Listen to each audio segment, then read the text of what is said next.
A very good afternoon, dear colleagues. We welcome you to the 5th live conferencing session on Swayamparva Live, and we all are very much aware that this is the 5th batch of professional development program on national education policy. Colleagues, as we are very much aware that National Education Policy 2020 emphasizes upon multidisciplinary education, a lot of flexibilities to be given to learners, flexible teaching and learning transaction methods and curriculum, multilingual strategy for teaching and learning processes, and multiple entry and exit in different courses and different kinds of academic programs, and most importantly creating academic bank of credits.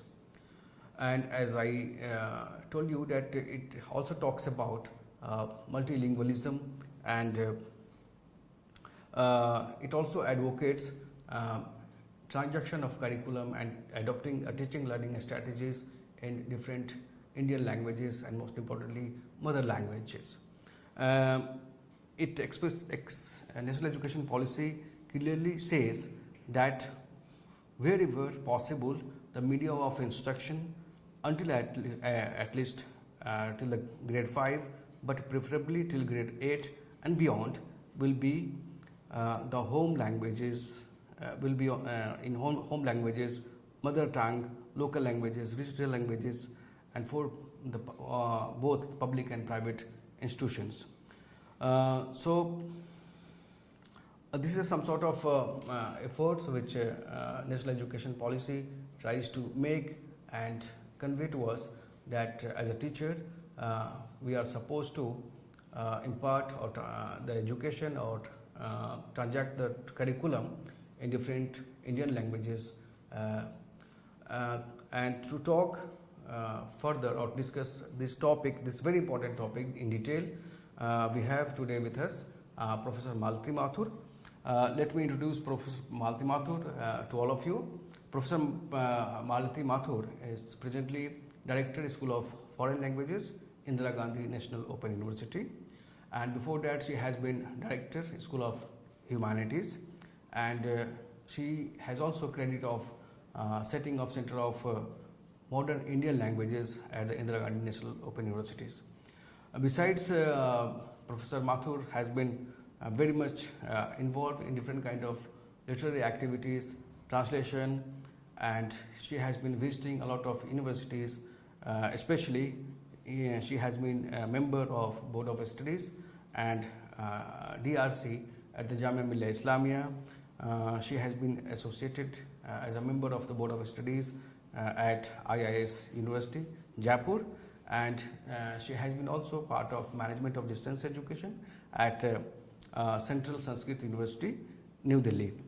And as far as her academic contributions are concerned, in terms of publications, she has 7 books to her credit, and she has presented about 40 research papers in different national and international seminars and conferences, and she has been also awarded with British Council Katha Awards for translation from Tamil and Hindi into English. So with this brief introduction, I would hand over the session to Professor Mathur. Thank you, Dr. Asgar. That was a very generous introduction indeed, and also a very comprehensive introduction to what the National Education Policy of 2020 says about the mother tongues and about our regional languages. Now, as Dr. Asgar has just mentioned, the National Education Policy of 2020 is very, very clear about the mandate that has been handed down to educational institutions, and they emphasize that the use of the mother tongue should be primary in the teaching and learning situation. And as he has again already mentioned, the policy says that at least till the 5th grade, the medium of instruction should be the mother tongue, and if possible, it should continue up to the 8th grade. And very recently we've seen how books of even the MBBS course have been translated into Hindi, and they have been put on offer in the country. And this is a kind of a step towards reclaiming our languages, our legacies, our own culture. Because there is no way, two ways about it. Language cannot be separated from our culture. It cannot be separated from our literature. So when we try to take someone away from their mother tongue, we are in fact isolating them and removing all traces of their own culture. So because linguistically, culture traces itself through language, through literature, the way we communicate with each other. So the National Education Policy, in its emphasis on the mother tongue in the teaching learning situation, has made it very clear that this kind of a division we should try to obliterate it as far as possible. When we talk about languages, as I said, we also talk about Indian art and culture. And the NEP-2020 talks about language, the mother tongue, in this very context. And they say that we should talk about Indian art, culture and language because that is the medium in which the creative spirit can be awakened. And it also believes that until and unless we bring in the mother tongue into the curriculum, we will not be able to impart understanding. We will not be able to impart a comprehensive education to the child. And as a professor of English, I would like to share an experience of my own. My own mother tongue is Tamil, and I have been teaching English in states which have predominantly Hindi as their own mother tongue. And initially I did face a lot of problems because I felt that English should be taught only in English. और पहले ये बात ज़रूर कही जाती थी, सारे जो सीनियर प्रोफेसर्स थे वो कहते थे कि जब तक आप उस लैंग्वेज में डुबकी नहीं लगाएंगे तब तक आपको वो भाषा नहीं आ सकती. तो एक तरह से पूरी तरह से वर्जित किया हुआ था कि क्लासरूम के अंदर जब आप इंग्लिश पढ़ाएंगे तो आप किसी भी मदर टंग हिंदी का तो बिल्कुल हरगिज़ प्रयोग नहीं करेंगे. तो शुरुआत में क्योंकि मैं खुद भी हिंदी बहुत अच्छे से नहीं बोल पाती थी, नहीं जानती थी, तो मेरा यही होता था कि मैं 45 मिनट में इंग्लिश में पढ़ा के मैं निकल जाती थी और मुझे महसूस होता था मेरे स्टूडेंट्स के चेहरे को देखकर कि वो कुछ भी नहीं समझ पाए या बहुत कम समझ पाए हैं. And then I started realizing that I need to change my strategy. अगर मैं 45 मिनट में बोल के आ गई, मैं अपने आप को खुश कर सकती हूँ कि हाँ जी मैंने ये सिलेबस में आज ये टॉपिक मैंने कवर कर लिया. लेकिन अगर वो मेरी बात अगर छात्राओं तक नहीं पहुँच पा रही है तो मेरा वो जो मकसद है वो तो पूरा ही नहीं हुआ. मैं वहाँ बस बोल कर आई हूँ, तो जहाँ पहुँचनी चाहिए बात वो नहीं पहुँची है. So then I slowly, I think by trying to teach English in a way that students can understand, I myself started learning Hindi as well. So it became a two-way process और English पढ़ाते पढ़ाते मैं खुद हिंदी सीख गई. तो और इसमें एक और बात भी थी. मैंने एक बार एक हमारे ब्रिटिश काउंसिल के एक टीचिंग ऑफ लिटरेचर के एक कॉन्फ्रेंस में मैंने ये गुस्ताखी की कि मैंने कहा कि नहीं जी हम मदर टंग को यूज़ कर सकते हैं इंग्लिश पढ़ाते वक्त. और बहुत सारे प्रोफेसर्स मेरे से झगड़ा करने लग गए थे. और लेकिन मैंने जो प्रैक्टिकली महसूस किया मैंने वही जाहिर किया. और ये बात मैंने ज़रूर देखा कि स्टूडेंट्स कई बार क्योंकि वो नहीं जानते हैं, अंग्रेज़ी नहीं जानते हैं, अंग्रेज़ी से एक लव हेट रिलेशनशिप रहा है हमारा, तो वो ये समझते थे कि अगर हम ठीक से नहीं बोलेंगे तो हमारे it's a kind of an inferiority complex. So they would hesitate, they would not speak in English because they felt that they would make mistakes. But then I would say, देखिए मैं हिंदी नहीं जानती, मैं हिंदी बोल रही हूँ और मैं कितनी गलतियाँ कर रही हूँ, तो आप मुझे हिंदी सिखाइए, आप मेरी गलतियों को सुधारिए और मैं आपके इंग्लिश को मैं सुधारती हूँ. So this became a kind of a deal between us. It became a bargain कि मैं आपकी गलतियाँ सुधारूंगी, आप मेरी गलतियाँ सुधारिए. मेरे को शर्म नहीं आ रही क्योंकि मैं सीखने की कोशिश कर रही हूँ. So I felt that this kind of an approach made my students more open to learning, more open to making mistakes and learning from the mistakes, and in overcoming their hesitation, their reluctance to actually trying to communicate in English. So this was something that I felt myself, that the use of the mother tongue in many ways helps understanding, helps make the atmosphere in the classroom so much more relaxed, so much more, I think, conducive to the way students approach learning. Swami Vivekananda had something very, very important to say about language, about the mother tongues. And as I have mentioned earlier, language is not just communication. It is an indicator. It shows your identity. It gives you an identity. It gives you a personal, a social, and a cultural identity. And every language has its own culture. It is like music. हर राग के एक माहौल हो जाता है, जैसे कि आप राग गाते हैं या बजाते हैं, उसका एक माहौल होता है. तो उसी प्रकार से हर भाषा का एक होता है माहौल. उसके अंदर बहुत सारी चीज़ें जुड़ी हुई होती हैं, आपकी संस्कृति जुड़ी हुई होती है. आप जब अपने भाषा में बात करते हैं, आपके उसके साथ कई यादें जुड़ी हुई होती हैं. You remember the way your grand parents used to tell you stories in that language. So there are so many things that are interlinked, and that is why the use of the mother tongue is so very important for us. And I'd like to quote Swami Vivekananda, who said that the language is the chief means and index of a nation.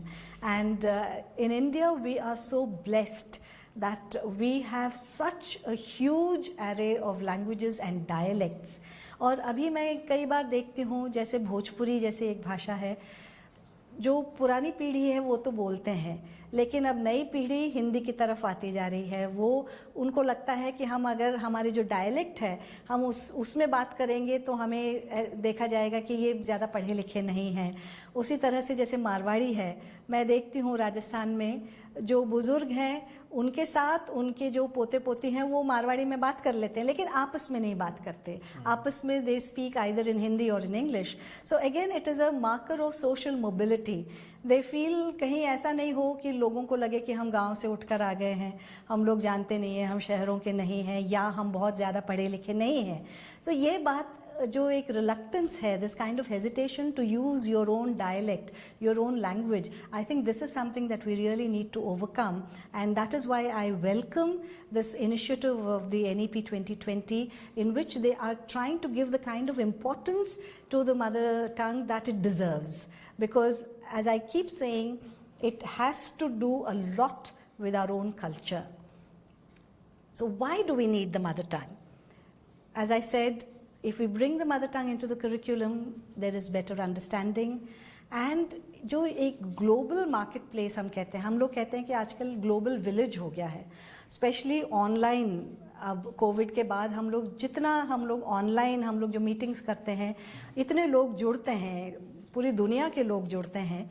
तो एक global market place भी इसलिए हो गया है कि हम घरों में बैठ के हम नौकरियां कर रहे हैं, चाहे वो कोई भी फर्म हो, कोई भी इंस्टीट्यूशन हो. तो एक मार्केट प्लेस के अंदर जो मल्टीलिंगुअलिज्म है, आप जितनी भाषाएं जानते हैं, आपके लिए एक एडवांटेज हो गया है. So the more languages you know, the better placed you are in the market place, the better placed you are to project yourself as a very likely candidate, as a suitable candidate for various jobs. And we find that international institutions, a number of universities internationally all over the world, are very actively and very intensively establishing centers, establishing programs, study programs, establishing disciplines which integrate the mother tongue. So this is not just India, it's happening all over the world because everyone is now realizing the importance of the mother tongue. Ma'am, जैसा कि आपने अभी जो जितने ज़्यादा जिसको भाषाएं आती हैं वो आपकी स्ट्रेंथ है. जी बिल्कुल. आपने बड़ी अच्छी बात कही. क्योंकि अभी मैं पढ़ रहा था कि 2021 का जो सेंसस है, 2021 के सेंसस के मुताबिक हमारे यहाँ भारत में 121 मातृभाषाएं बोली जाती हैं. जी 121. जी. और वो उसके अतिरिक्त हैं जो 22 जो शेड्यूल लैंग्वेजेस है उसके अलावा है. और एक चीज़ और आप को ये बता दें कि जब से भारत में ग्लोबलाइजेशन का प्रोसेस शुरू हुआ, मल्टीनेशनल कंपनीज इंडिया में आनी शुरू हुई, तो आज जो जॉब मार्केट है भाषा के क्षेत्र में, खासतौर से विदेशी भाषाओं के जानने वाले जो मल्टीनेशनल कंपनीज इंडिया में आई हैं वो इसलिए आई हैं कि यहाँ उनको मल्टीलिंगुअल्स जो एक्सपर्ट्स हैं, लैंग्वेज के एक्सपर्ट्स हैं, लिंग्विस्ट्स हैं, वो उनको आसानी से मिल रहे हैं। तो एक रोज़गार का मौका भी जो है, जो जितने ज़्यादा भाषाएं जिनको आ रही हैं, खासतौर से विदेशी भाषाएं जिनको आ रही हैं, उनको एक काम करने का मौका, एक जॉब की अपॉर्चुनिटी मिल रही है। तो भाषा कभी भी जो है जितनी आपके अंदर जो है विभिन्नताएं हैं आपके अंदर भाषा के तौर पर है, वो समझिए कि हमारा एक मजबूत पहलू है, एक एजुकेशन है, एजुकेशन है, स्ट्रेंथ है, जिससे हमें अपना पर्सनालिटी डेवलपमेंट भी है और रोजगार के मौके भी हमें मिल रहे हैं। जैसा कि हम देख सकते हैं कि जितनी भी अच्छी अच्छी मल्टीनेशनल कंपनीज हैं जो भाषाओं पे काम कर रही हैं, उन्होंने अपना बैक ऑफिस या ऑपरेशनल जो प्रोसेसिंग उनका यूनिट है, उन्होंने भारत में सेटअप किया हुआ है। तो एक तरह से जैसे कि मैम ने बिल्कुल दुरुस्त फरमाया कि हमारी एक मजबूती है। जी बिल्कुल। और जैसा आप कह रहे हैं कि हमारे यहाँ क्योंकि इतनी विविधताएं हैं, इतनी भाषाएं हैं हमारे पास, तो हम लोग ज़्यादातर जो भारतीय हैं वो तो एक से ज़्यादा तो जानते ही हैं भाषा। बिल्कुल, बिल्कुल। ऐसा कोई होगा ही नहीं जो सिर्फ एक ही भाषा जानता हो। तो उसमें क्या हो जाता है कि वो जो और दूसरे कल्चर्स हैं उसके बारे में भी जानकारी मिलती है, तो हम we become more tolerant towards the other, क्योंकि हम फिर समझ पाते हैं कि सब एक जैसा नहीं है और एक जैसे होने की ज़रूरत भी नहीं है ना। तो हम लोगों के अंदर ये जो टॉलरेंस वाली भावना आती है, तो वो बहुत ही अच्छा है, माहौल एक अच्छा हो जाता है। और हमारे लिए क्योंकि हम पहले से 2-3 भाषाओं को हम जानते हैं, हमारे लिए और भाषाएं सीखने में हमें बहुत आसानी हो जाती है। और शायद राष्ट्रीय शिक्षा नीति 2020 जो है इसी बात की तरफ इंगित करता है कि जब हमारे पास भाषाओं का इतना भंडार है, तो हम क्यों ना उन भाषाओं में अपने बच्चों को बिल्कुल जो उनकी बुनियादी तालीम है, जो बेसिक एजुकेशन है और इवन हायर एजुकेशन है, वो दें। और कम से कम कई सारी भाषाओं में तो बाइलिंगुअल तो हम हो ही सकते हैं।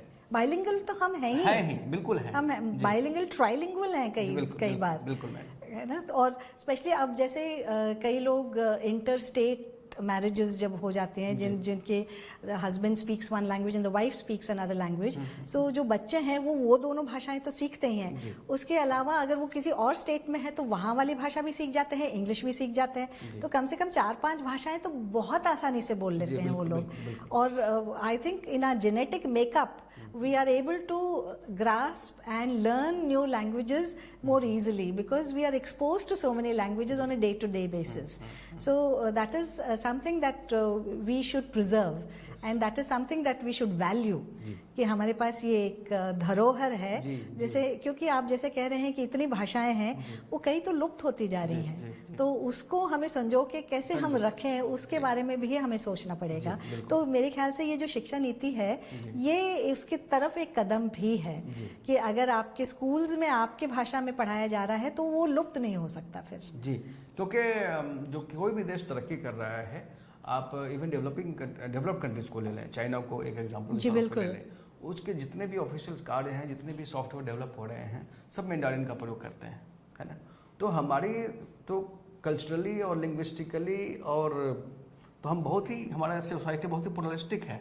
एब्सोल्युटली। तो इन चीज़ों को हम कैसे आगे बढ़ाएं, तो अगर हम शिक्षा नीति का जो प्रयास हो रहा है, अगर हम उस पर पालन करें अक्षरता, तो जाहिर सी बात है कि हम और आगे इस दिशा में बढ़ सकते हैं। बिल्कुल बिल्कुल। जी madam.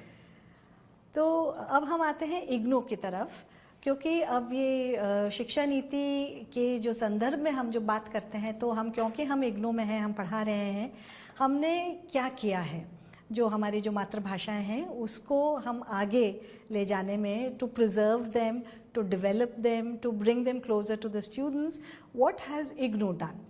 So we have designed and developed a number of programs and courses जिसके अंदर ये मदर टंग वाली जो एक जो धारणा है, वो बिल्कुल उसके, जो मैं कहूँ तो उसका दिल है वो, कि हम मदर टंग को ही लेकर हम आगे बढ़े हैं। मदर टंग के बारे में सोचते हुए हमने उसके इर्द गिर्द ही कई कोर्सेज को हमने बनाया है। तो कई ऐसे हमारे स्टूडेंट्स हैं जो they belong to the Indian diaspora. For instance, we have the Girmitia, the descendants of the Girmitia who have gone to countries like the West Indies, to Mauritius, to Fiji. तो उनमें से कई ऐसे हैं जो भोजपुरी भाषा, उनके जो पूर्वज थे वो भोजपुरी बोलते थे। तो अब धीरे धीरे उनमें वापस से वो एक तरह की एक जागृति हो रही है कि हम जो हमारे जो पूर्वज जो बोलते थे, हम उससे वापस हम अपने जड़ों की तरफ हम लौटें। तो वो वाली बात तो हो नहीं सकती कि आप वापस अपने देश को लौट जाएं, लेकिन आप अपने भाषा के ज़रिए आप एक तरह से एक कनेक्शन आप ढूंढते हैं। तो उस संदर्भ में हम लोगों ने कई ऐसे मातृभाषाएं हैं जो वो कोर्सेज हैं हमने डेवलप किए, जो ये इस तरह के जो छात्र छात्राएं हैं वो इंडियन डायस्पोरिक कम्युनिटीज़ जो हैं all over the world, they can opt for these courses and they can rediscover and reconnect with their roots. For instance, we, like I said, we have Bhojpuri. We also have Tamil, which the diasporic, say, people in Malaysia, in Singapore, they can connect to that and they can opt for these kind of programs and courses. We also have, like I said, we have students of Indian origin from Guyana. IGNOU ने actually एक MOU sign किया हुआ है Guyana के साथ, with the government of Guyana, और उसके तहत हम लोग कई ऐसे प्रोग्राम्स हम लोग उनको ऑफर कर रहे हैं जिसके अंदर मातृभाषा भी है. And we have seen a lot of interest from the West Indies as well. We have people coming here and saying आप इस तरह के हमें कोर्स दीजिए जिसमें हमारे बच्चे जो हैं वो अपने मातृभाषा को दोबारा से सीख पाएँ या दोबारा से जुड़ पाएँ. अब इग्नू ऐसा क्यों कर सकता है, ऐसी क्या खासियत है इग्नू में? The one thing of course is it's the largest open university in the world. So it is not like a conventional university जिसमें जो बच्चे क्लासरूम में आगे वो पढ़ के चले गए, बस बहुत सीमित सी हो जाती है बात. IGNOU, because of its ODL system, distance education, and now because we have made more and more of our programs go online, जिस तरह से आज आपसे बातचीत हो रही है, इस तरह से हम लोग कई प्रोग्राम्स हमने ऑफ़र किया है जिसमें वीडियो लेक्चर्स हैं, कई तरह के ऑडियो विजुअल एड्स के साथ हम लोग प्रोग्राम्स ऑफ़र कर रहे हैं. तो IGNOU has this capability of offering this kind of programs, and in many disciplines and in many languages. We have trained faculty to do this, and we have studios, we have the e-resources, and our electronic media and production center has got absolutely state-of-the-art studios and cameras and trained people who not only can record but also edit and then present it to the students. We also have a large number of regional and study centers with very experienced people all around the world. हमारे overseas centers भी हैं. And what is IGNOU doing? हम लोग पढ़ाई के साथ साथ हम लोग एक तरह से we are acting as cultural ambassadors for our own country, because हमारा जो what I call the raison d'être, which is why do we exist? Why does IGNOU exist? The primary focus, of course, is to provide education and to all, even in the remote areas of our country, and our motto is reach the unreached. So ऐसे लोग दूर दराज इलाकों में बैठे हैं. हमारे बहुत सारे सैनिक बंधु हैं आर्म्ड फोर्सेस में जो बहुत दूर ऐसे जगहों में वो लोग स्टेशनड हैं जहाँ उनके पास एजुकेशन के कोई रिसोर्सेस नहीं है, लेकिन वो चाहते हैं कि वो अपने पढ़ाई को जारी रखें. तो ऐसे लोगों को हम लोग अपना स्टडी प्रोग्राम्स हम पहुँचाते हैं. We try to give them what they require, and we try to tailor our programs and courses according to the requirements of the students, according to the requirements of the marketplace, the job market, according to what they need when they go out into the world. For example, a large number of Indians have gone to the Middle East for their jobs. So हम लोग IGNOU has also started programs in Arabic. So we try to look at the needs of the students. So what have we done as far as mother tongues are concerned? We have an elective basket of bhashas, जो BA general program जो है हमारा, उसमें first year में हम लोगों ने 18 modern Indian languages का एक basket दिया है, options हैं. तो उन 18 भाषाओं में से कोई भी एक भाषा compulsory है. So the student can opt for any one of the the languages. और हमने इस साल से 3 नए जो हैं जुलाई से हमने शुरुआत की है, मणिपुरी, नेपाली और कश्मीरी। तो ये ऐसी भाषाएं हैं जिनके जो लोग जिन इलाकों में रहते हैं, they felt that they are not part of mainstream India. So by developing these courses in their own languages, we in IGNOU are trying to make them feel that we are all one family, that we may be speaking different languages but we are all together. So ये जो courses हैं, ये 6 credit courses हैं, compulsory है जैसे मैंने बताया first year में।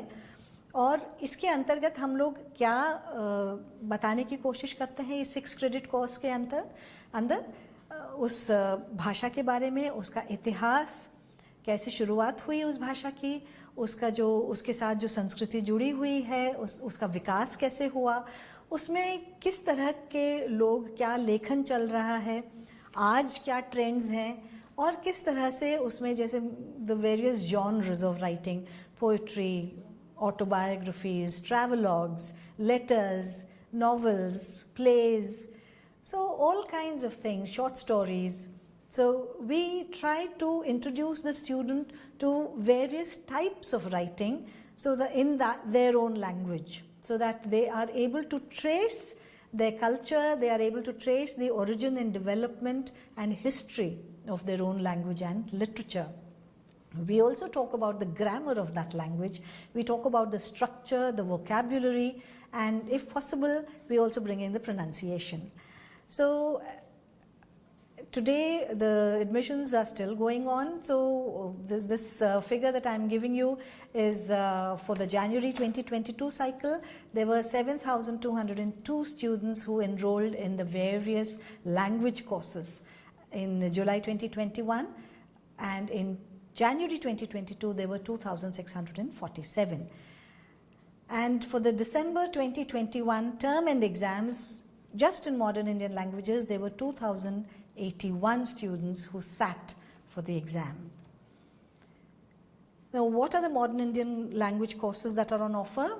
We have Assamese, Bengali, Bhojpuri, English, Gujarati, Hindi, Kannada, Malayalam, Marathi, Odia, Punjabi, Sanskrit, Tamil, Telugu, Urdu, Nepali, Kashmiri, and Manipuri. Now, this is a collage of the covers of those courses that I have just mentioned, and as you can see, they are all very colorful, and we have tried to incorporate elements from that particular state in which that language is spoken. So it can be either the landscape, it can be the map of that particular state. It can also be the pictures of prominent writers and thinkers in that language who have made a mark in that particular language.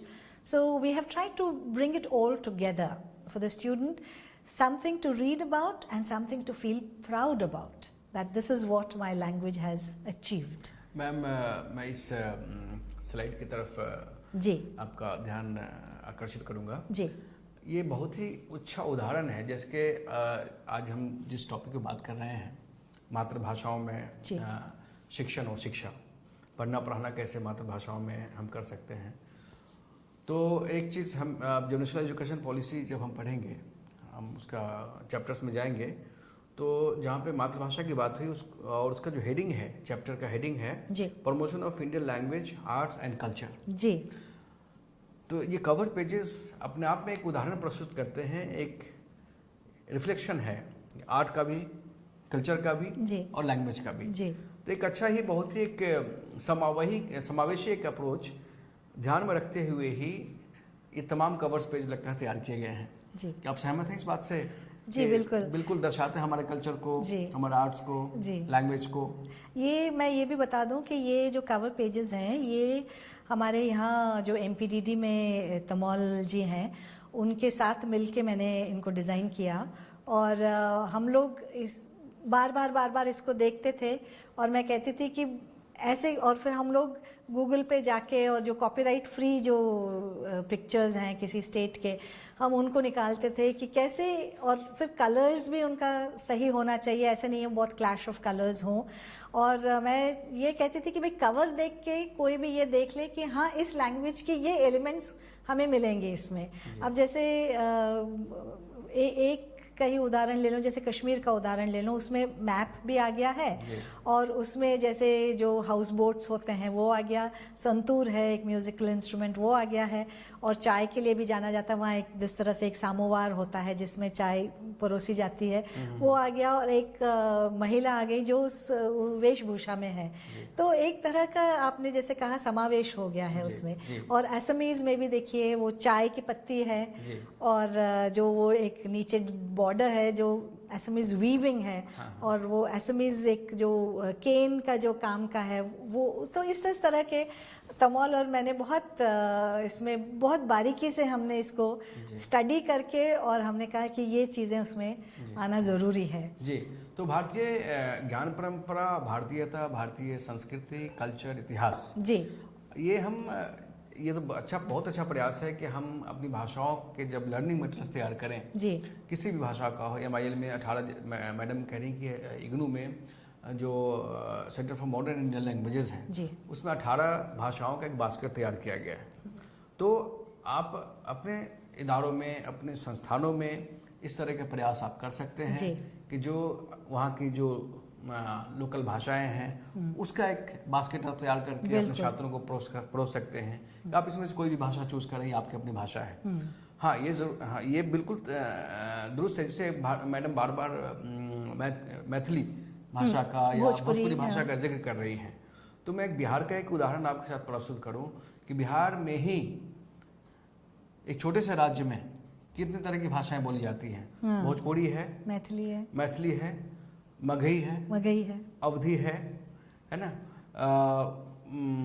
फिर अंगिया है, मतलब कई तरह की भाषाएं हैं और बोलियां हैं विभिन्न प्रकार की।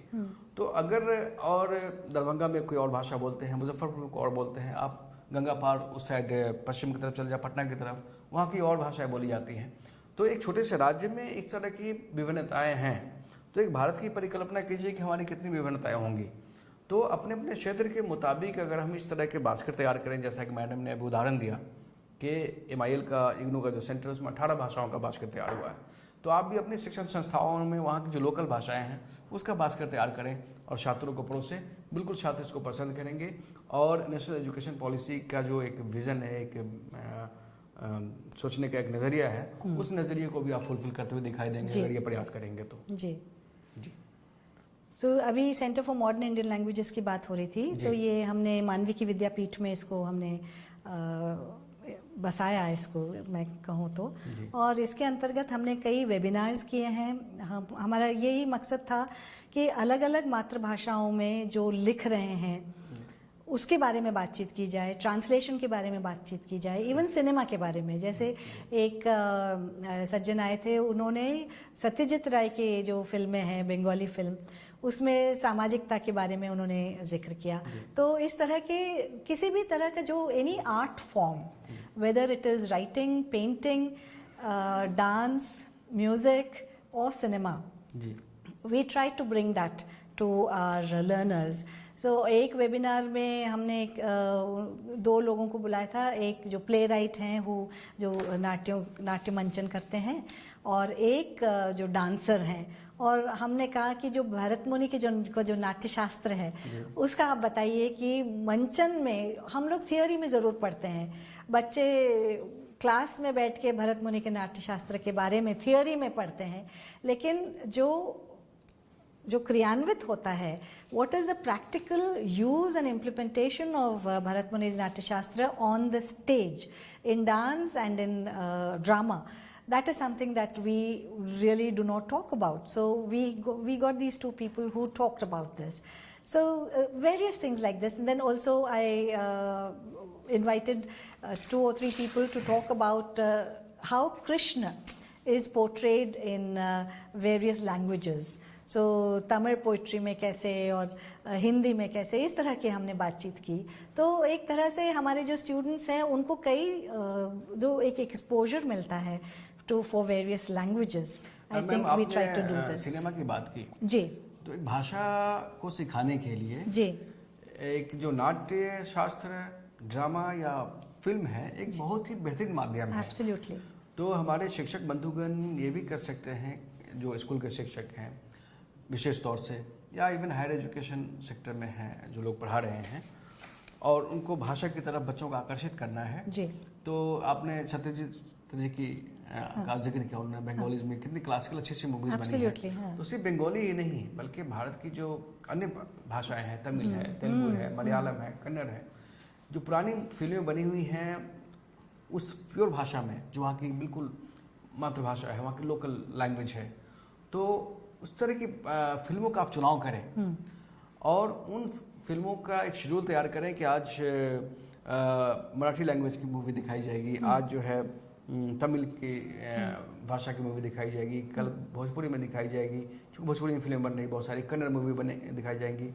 तो इस तरह से भी बच्चों में एक जागरूकता पैदा होती है विभिन्न भाषाओं के सीखने का। मैं अपना तजुर्बा आपके साथ शेयर करना चाहूँगा कि जब हम लोग यूनिवर्सिटी में पढ़ते थे तो हमारे यूनिवर्सिटी में 2 तरह के फेस्टिवल होते थे, फिल्म फेस्टिवल। एक होता था इंटरनेशनल फिल्म फेस्टिवल और एक होता था नेशनल फिल्म फेस्टिवल। तो जब इंटरनेशनल में तो जो फ्रेंच में, स्पेनिश में, जर्मन में, जापानीज़ में, अरबिक में, पर्शियन में, इस लैंग्वेज की फिल्में दिखाई जाती थी। और जो नेशनल होते थे वहाँ रीजनल लैंग्वेजेस की मूवी दिखाई जाती थी। तमिल की जो जिनको नेशनल अवार्ड्स मिले हुए हैं, या क्लासिकल मूवी कंसिडर की जाती है, ताकि वो आपसे भाषा ना सीखे बल्कि जो एक क्लासिकल अप्रोच है, और मूवी क्यों क्लासिक बनी वो है ना, और एक सामाजिक परिवेश क्या था उसका, हमारा पुराना कल्चर क्या था, हमारी तहजीब क्या थी, हमारी विरासत क्या थी, कस्टम्स क्या थे। तो उस फिल्म के माध्यम से सिर्फ भाषा पे ही हमारी समझ नहीं विकसित होती थी, बल्कि उसकी हमारी हिस्ट्री, कल्चर, तहजीब है, उसको भी समझने का मौका मिलता था। तो मैं इस मंच के माध्यम से अपने शिक्षक बंधुगण से ये आग्रह करूंगा कि इस तरह की जो प्रक्रिया है इसको अपने अपने शिक्षण संस्थानों में हम शुरू कर सकते हैं एज अ शिक्षक, ताकि हम भाषा को ज़्यादा से ज़्यादा बच्चों में, अपने कॉलेज में, पीयर ग्रुप्स में। And it is also more interesting to watch a film. Yes. And instead of listening to a lecture, so when you're watching a film, there's so much more that appeals. It appeals to your senses in so many ways. There is music, there are dialogues. Yes, so it's, it makes it much more interesting. So जो मुख्य भाषाएं हैं, एक तो संस्कृत तो है ही.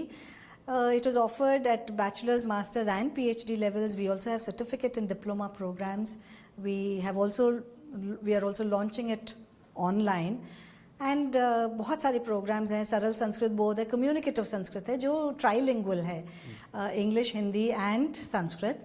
वैदिक गणित, वास्तुशास्त्र, ज्योतिष, भारतीय कालगणना, संस्कृत में विज्ञान और वैदिक स्टडीज़.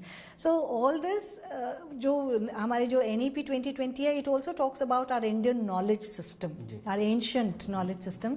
तो इस तरह के जो प्रोग्राम्स हैं, they very directly relate to our Indian knowledge system. In Urdu में कहते हैं, बात करने का हसीन तौर तरीका सीखा, हमने उर्दू के बहाने से सलीका सीखा.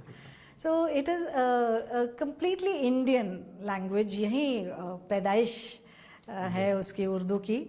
And again we have courses at all levels: certificate, diploma, bachelor's, master's and PhD. And certificate and जो diploma courses हैं वो हमने online में भी हमने उसको launch कर दिया है. और अब हम एक और MA program in उर्दू हम लोग develop कर रहे हैं. और मैं ये एक जानकारी दे दूँ, अब हम MA in Sindhi studies भी हम लोग बहुत जल्द ही लॉन्च करने जा रहे हैं. We are developing an MA in Sindhi studies. Madam, आपने उर्दू का जिक्र किया जी.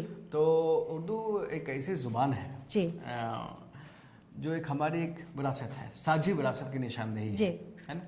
एक गंगा जमनी तहजीब जो हमारा हिंदुस्तान की एक खूबसूरती है, एक पहचान है, उसको रिफ्लेक्शन कोई जुबान करती है तो वो उर्दू करती है जी. और उर्दू और हिंदी दोनों बहनें हैं. हाँ, माँ एक है और ये उर्दू और हिंदी दोनों बहनें हैं, और दोनों एक खास कॉन्टेक्स्ट में, एक खास बैकग्राउंड में, एक खास सिचुएशन में पैदा हुई हैं और ऐसे माहौल में पैदा हुई है जब हमारी एक बिल्कुल एक मिली जुली तहजीब, एक विरासत है ना। और यही वजह है कि और इस चीज़ को हम चेरिश नहीं करते हैं, बल्कि आप हिंदुस्तान से बाहर भी जाते हैं तो उर्दू को कितना सराहा जाता है। अब हम लोग जो रोज़मर्रा की जो ज़िंदगी में हम लोग जो लफ्ज़ इस्तेमाल करते हैं, जो हम लोग आपस में जो हम बातचीत करते हैं, उसमें से अगर आप उर्दू शब्द हटा दें तो शायद हम लोग बातचीत ही नहीं कर पाएंगे।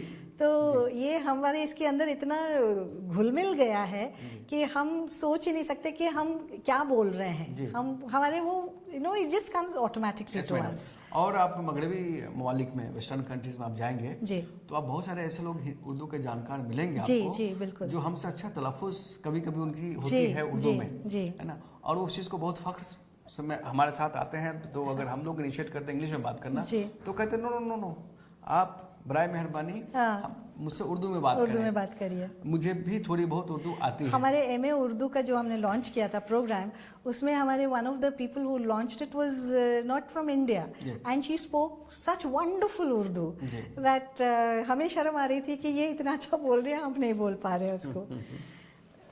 It's basically a respect for language, no matter what. So Hindi, of course, we have offered from the very beginning, bachelor's, master's and PhD. And जो MA in हिंदी है वो भी हम ऑनलाइन ले गए हैं। एक MA in व्यावसायिक लेखन भी ऑनलाइन है, अभी हमने ऑफर कर दिया है। English programs also. Now English is also an Indian language. So जैसे आप कहते हैं there are Englishes. So there's an Indian English, there is a West Indian English. So there are Englishes which are spoken all over the world, जिसको हमने अपना बना लिया है उसको। तो जिस तरह की इंग्लिश हम बोलते हैं वो शायद कहीं यूके में नहीं बोलते होंगे, वो हमारी बोली है, हमारी अंग्रेज़ी है वो। सो इसमें भी हम लोगों के certificate, diploma, bachelors, masters, PhD, MA English हमने ऑनलाइन लॉन्च कर दिया है। और इसके अंदर हमारे टेक्स्ट्स हैं वो इंडियन राइटर्स के लिखे हुए भी हैं और हमने ट्रांसलेशंस भी लिए हुए हैं फ्रॉम इंडियन क्लासिक्स। सो कुछ ये एनरोलमेंट फिगर्स मैं आपके साथ साझा करना चाहूँगी। ये अक्टूबर 2022 तक के हैं।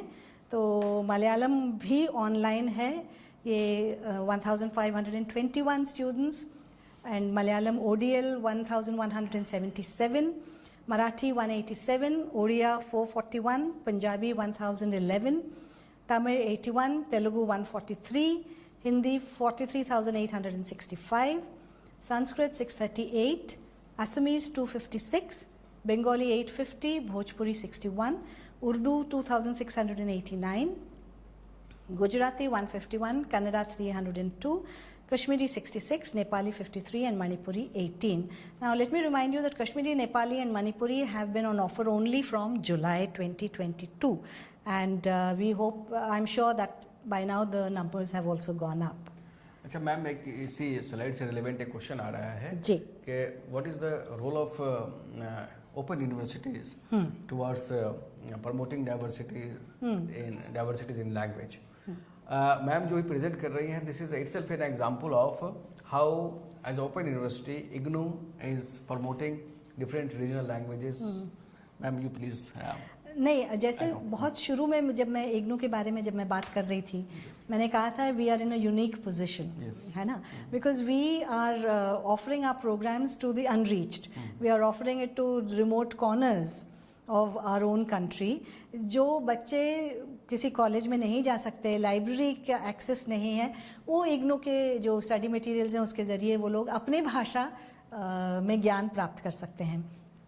So this is exactly what IGNOU is doing, and the slide shows you the number of Indian languages in which we are offering courses. And I had already spoken about this. 2081 students applied for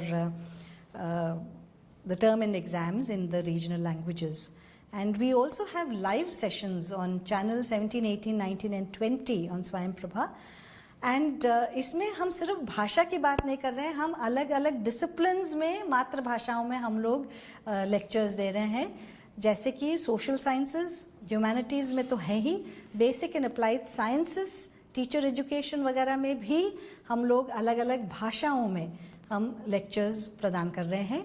and channel 17 में जो हम लोग हमारे lectures आते हैं वो ज्ञान दर्शन पे भी टेलीकास्ट होता है, और हमारे सारे जो लाइव सेशंस हैं वो यूट्यूब पे स्ट्रीम होते हैं। और यहाँ मुझे इस बात से याद आया कि जो मैंने centre for modern Indian languages के वेबिनार्स का जो मैंने जिक्र किया वो सारे ही आपको यूट्यूब पे भी मिल जाएंगे। जैसे एक जो मैंने नाट्यशास्त्र की बात की, सत्यजीत राय की बात की, एक हमने किया था the ghazal in 6 Indian languages. तो ये इसको ऑर्गेनाइज करते वक्त मुझे खुद को नहीं पता था, मुझे भी मालूम हुआ कि संस्कृत में भी गज़ल लिखी जा रही है। तो 6 इंडियन लैंग्वेजेस में जो गज़ल लिखी जा रही है उसके बारे में हमारे पास विद्वान आए, उन्होंने बातचीत की। तो ये सारे जो सेशंस हैं वो सारे आपको यूट्यूब पे भी मिल जाएंगे। तो आप स्कूल ऑफ ह्यूमैनिटीज़ CMIL देख के सर्च करेंगे तो आपको यूट्यूब पे मिल जाएंगे ये सारे।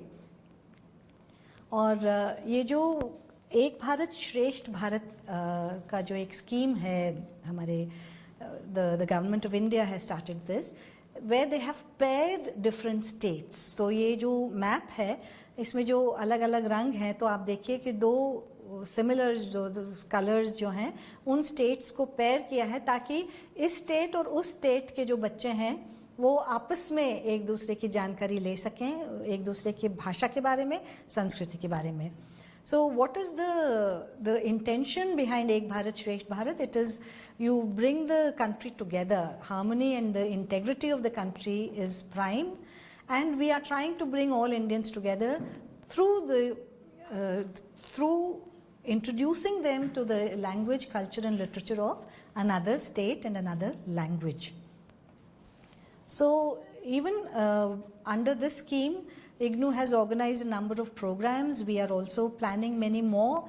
Courses are being developed under Ek Bharat Shresth Bharat, जिसमें हम ट्रांसलेट करके हम लोग अलग अलग भाषाओं में देने की कोशिश कर रहे हैं। और इससे क्या होगा, the country will come together.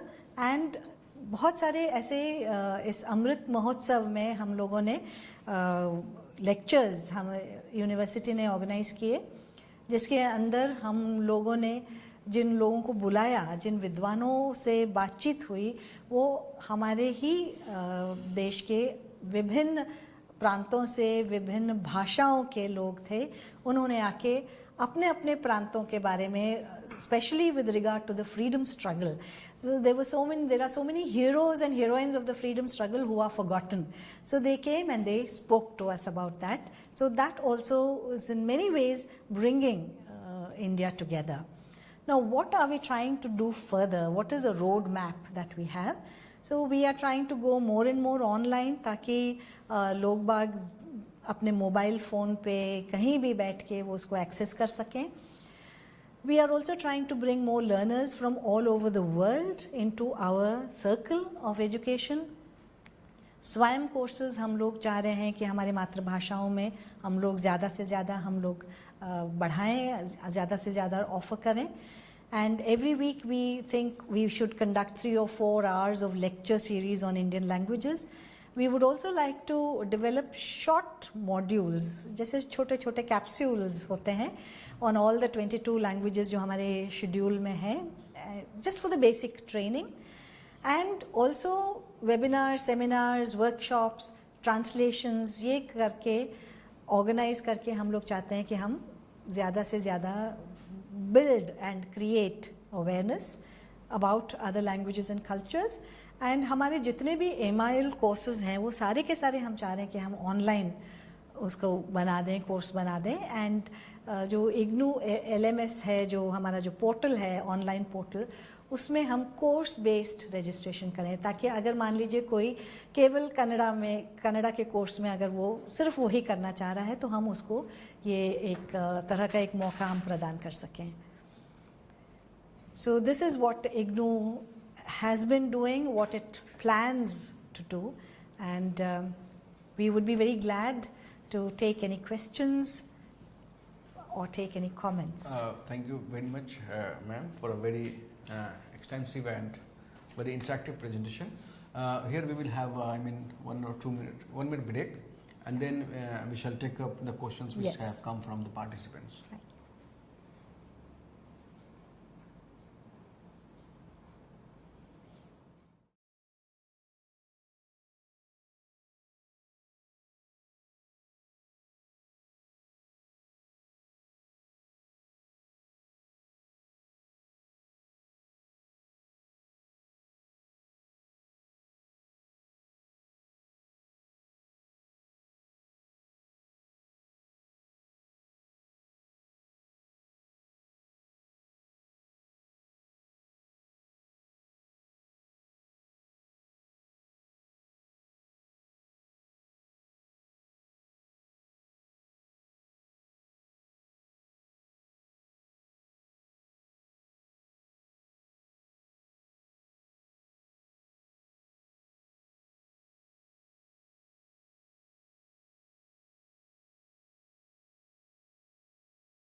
Welcome back, colleagues.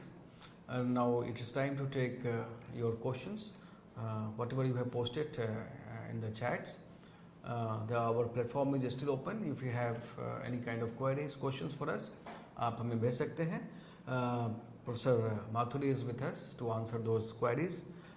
Ma'am एक बहुत ही कॉमन क्वेरीज आ रहे हैं पार्टिसिपेंट्स के कि इंडिया, जैसा हम लोग तो अभी शुरू से ही बात कर रहे हैं कि हमारा एक डाइवर्स कल्चर है, डाइवर्स लिंग्विस्टिक्स बैकग्राउंड के लोग हैं.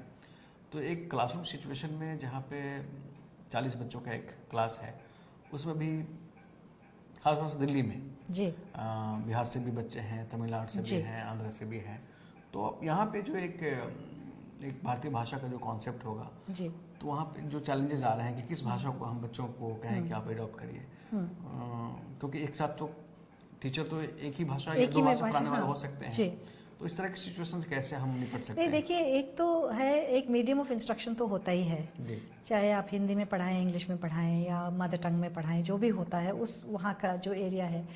लेकिन उसके अलावा, क्योंकि जैसे आप कह रहे हैं कि बहुत लिंग्विस्टिक, अलग अलग लिंग्विस्टिक बैकग्राउंड के बच्चे हैं, तो एक मैं समझती हूँ कि एक बहुत अच्छी स्ट्रैटेजी ये हो सकती है कि हम उनको कहें कि यू नो वोकैबुलरी के लिए भी, this is just an example which I am just thinking just on the spot, you can always say ki these are a set of words, please tell us what you call them in your own language. So there are other children who will also learn those words at the same time. Yes. कि अगर कोई कहे कि हम कन्नड़ा में ये बोलते हैं, हाथ को हम ये कहते हैं कन्नड़ा में, and somebody else says हम ओडिया में ये बोलते हैं, somebody else says हम मलयालम में ये बोलते हैं. तो उसमें कई बार you know it's very surprising that there are so many similarities also. जी. तो कई भाषाओं के अंदर हम ये सोचते हैं कि सब अलग अलग वर्ड्स होंगे, ऐसा नहीं होता है. कई बार होता है कि अच्छा आपकी भाषा में भी यही कहते हैं, हमारे में भी यही कहते हैं. तो इस तरह की जो सिमिलैरिटी है ना, क्योंकि कई भाषाएं जो हमारी हैं, ज़्यादातर भाषाएं संस्कृत से निकली हैं, तो बहुत सारी सिमिलैरिटीज होंगी, तो वो एक तरह से एक बॉन्डिंग भी हो जाती है उसमें. So that is one way you can deal with the linguistic diversity of your students in the classroom. Yes ma'am, yes, really I agree with you. One more example is that, एक दिल्ली के school का है, मुझे अभी उदाहरण याद आ रहा है कि वहाँ स्ट्रेटजी क्या अपनाई है स्कूल वालों ने कि बच्चे सभी जगह के हैं, टीचर्स भी तो सभी जगह के हैं. बिल्कुल. तो जो जिस प्रांत के टीचर्स हैं उनको जवाबदेही दी गई है कि आप इस लैंग्वेज को आप बच्चों में इंटरेक्ट कीजिए. कोई तमिलनाडु से है तो उसका आप तमिल में, आप बच्चों को एक ग्रुप जो सीखना चाहता है उसको तमिल सिखा दीजिए. कोई महाराष्ट्र से है, कोई मराठी सीखना चाहता है तो आप उसके साथ. और आपने एक बड़ा अच्छा एक तरीका बताया कि कोलैबोरेटिव लर्निंग का, कि कॉमन क्लासरूम में जो जिस भाषा में बोलता है उसको कहा जाए कि आप इस भाषा, इस पर्टिकुलर ऑब्जेक्ट का या पर्टिकुलर चीज का, उसका आपकी भाषा में उसको क्या कहते हैं. तो एक कोलैबोरेटिव लर्निंग का भी एक एनवायरनमेंट है. And like I said, you also discover the similarities. I mean you discover more similarities than differences. That is something very interesting that I have seen. Interesting, एक इनोवेटिव तरीका है जो हम शिक्षक अपने स्कूल में कक्षाओं में हम इसका प्रयोग, या जैसे हमारे फोक टेल्स हैं, देखिए बहुत सिमिलैरिटीज हैं, है ना. तो हम जैसे कह सकते हैं कि जैसे ये फेस्टिवल है, कोई फेस्टिवल है, तो हमारे यहाँ तो आए दिन फेस्टिवल्स होते हैं, तो हम कह सकते हैं कि इस फेस्टिवल में इस प्रांत के, आपके प्रांत के यहाँ के क्या टेल्स, फोक टेल्स होते हैं, या जो कथाएं होती हैं, या घर में आपकी दादी या किसी ने जो सुनाए होंगे आपको, आप शेयर करिए. तो इस तरह से और भी बच्चे शेयर करें, और आप उनको थीम एक दे सकते हैं कि ये क्यों करते हैं, कैसे करते हैं. तो वो शेयर एक करने से वो उनको आइसोलेशन नहीं लगेगा. They will feel that they are part of a community, which is something very important, especially for very young learners. वो ये नहीं सोचे कि हमारे घर में तो हम कुछ बोलते हैं, कोई और भाषा बोलते हैं, यहाँ तो कुछ और ही हो रहा है. तो एक तरह का एक उनका भी कंट्रीब्यूशन, एक इनपुट आ जाता है. So like you say collaborative, so they feel that they are part of a team. And that challenge is turning into a some sort of opportunity. Absolutely. Yes, Yes. अच्छा ma'am, एक question और हमारे कई साथियों ने पूछा है, that is related to technical courses. They are saying कि most of the books on engineering, medical sciences are in English medium only. So in that situation, if we are going to motivate our learners to adopt the regional languages, local languages.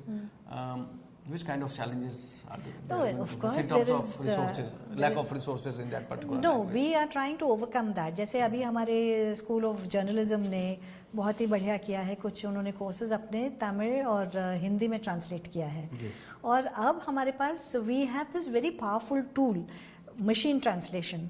So machine translation के ज़रिए 100% accuracy तो होगी नहीं, लेकिन to a very large extent वो एक काम करके आपके सामने रख देता है. उसके बाद मैन्युअली जो एक्सपर्ट है वो उसको एडिट करे. So expert both in the language and in the subject. तो उसको अगर वो कोई बैठ के उसको एडिट करे, तो जो टेक्निकल टर्म्स हैं, तो हम लोग कोशिश तो ये करते हैं कि टेक्निकल टर्म्स को यूँ क्यों रिटेन किया जाए, होना चाहिए, क्योंकि अब हर चीज़ को हम उसी भाषा में ट्रांसलेट करें तो मेरे ख्याल से it becomes a little meaningless. जैसे आप लोगों ने देखा होगा, अब हिंदी में जैसे ट्रांसलेट होता है तो कंप्यूटरीकरण शब्द तो बहुत ही कॉमन हो गया है हर जगह.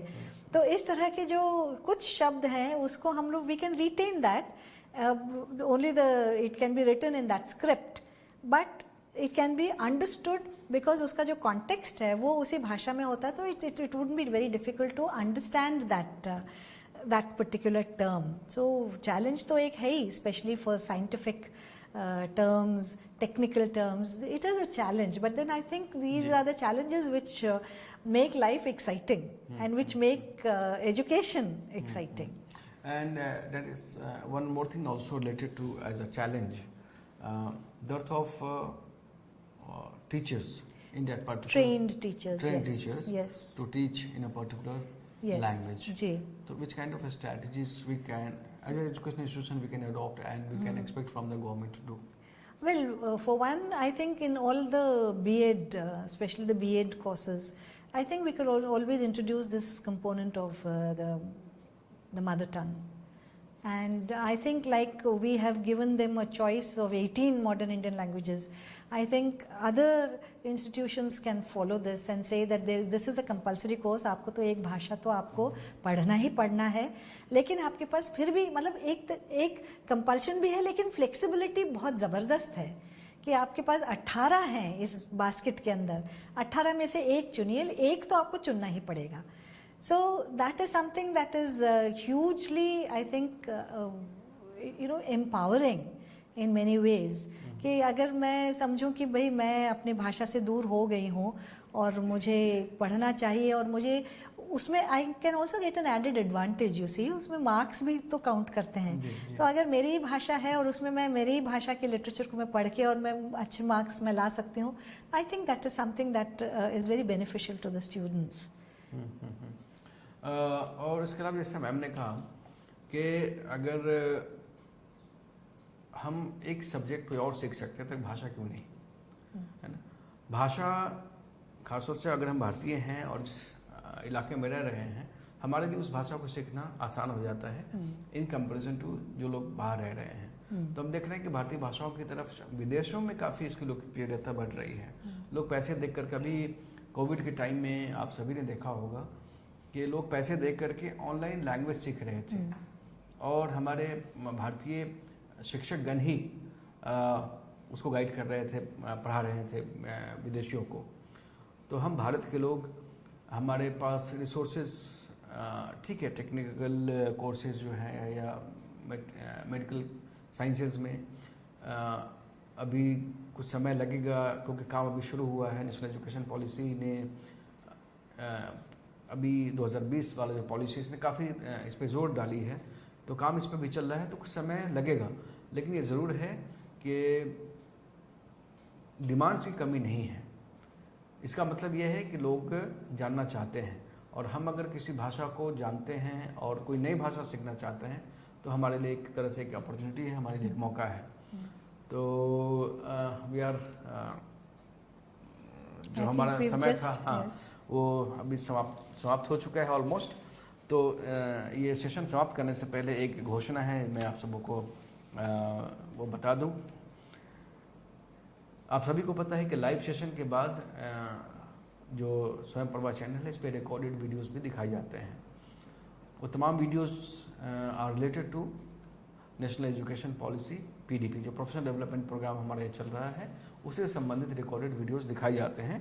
और आज इस प्रोग्राम के तुरंत बाद जो 2 वीडियोस आपको दिखाए जाएंगे, जो आपके लिए उपलब्ध होंगे स्वयं प्रभा चैनल पे, वो इस प्रकार है। पहला वीडियो जो अवेलेबल होगा, that will be on holistic and multidisciplinary education and multiple entry exit, and the discussion or the lecture has been delivered by Professor Sudeep Jha from IGNOU, and the second video will be telecasted on the topic of governance and leadership, that is recorded by Professor TV Kattimani, Vice Chancellor, Central Tribal University, Andhra Pradesh. तो इस session के तुरंत बाद आप उस जो video recorded video है उसको आप देख सकते हैं। उसके अलावा जो हमारी आज की चर्चा हुई है भारतीय भाषाओं को लेकर के, मातृभाषाओं के लेकर के, जो राष्ट्रीय शिक्षा नीति में जो भाषा के लिए जो अपेक्षाएं हैं वो, और अन्य जो संबंधित मुद्दे थे, काफ़ी तफसील में हमने, काफ़ी डिटेल में हमने डिस्कस किया। उसके अतिरिक्त आपको ये भी मैं सूचना दे दूं कि एक रिकॉर्डेड वीडियो जो मातृभाषाओं पे है वो भी मौजूद है आपके लिए।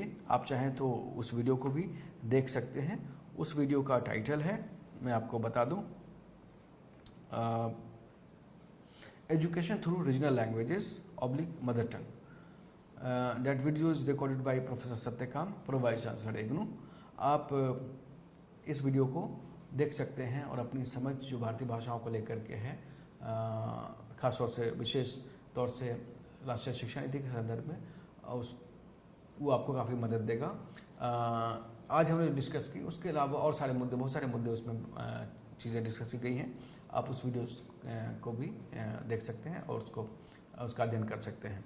तो इन्हीं चंद बातों के साथ आपकी तरफ से, मैं अपनी तरफ से मैं बहुत बहुत आभारी हूँ रिसोर्स पर्सन प्रोफेसर मालती माथुर का। उन्होंने कीमती समय हम सबके साथ बिताए और अपने विचार हमारे साथ शेयर किए। बहुत बहुत धन्यवाद। Thank you so much. नमस्कार।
I'm Sudeep Jha.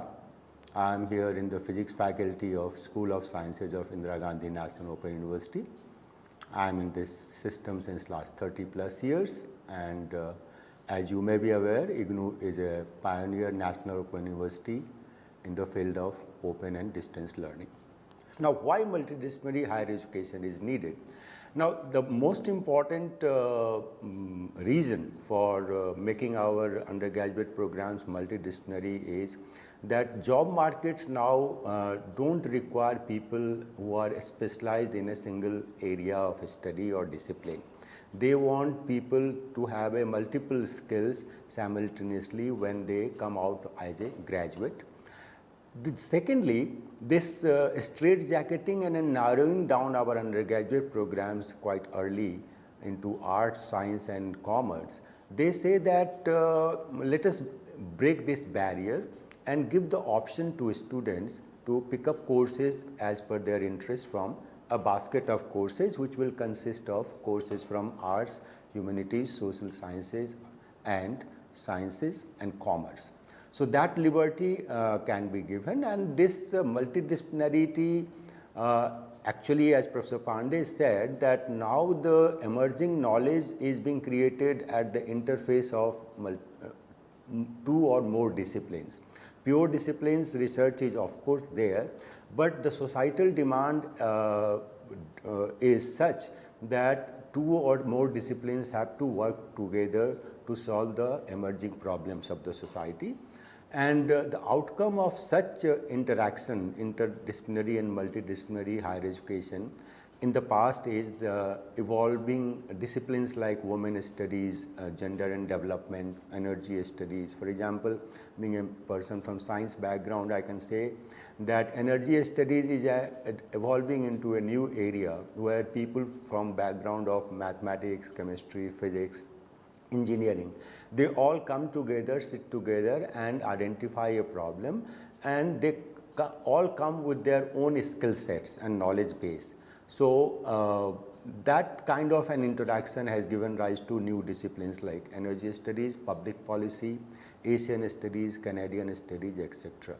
So the whole idea is that the higher education should be essentially aimed toward solving the problems of the society rather than just for the sake of acquiring knowledge in itself.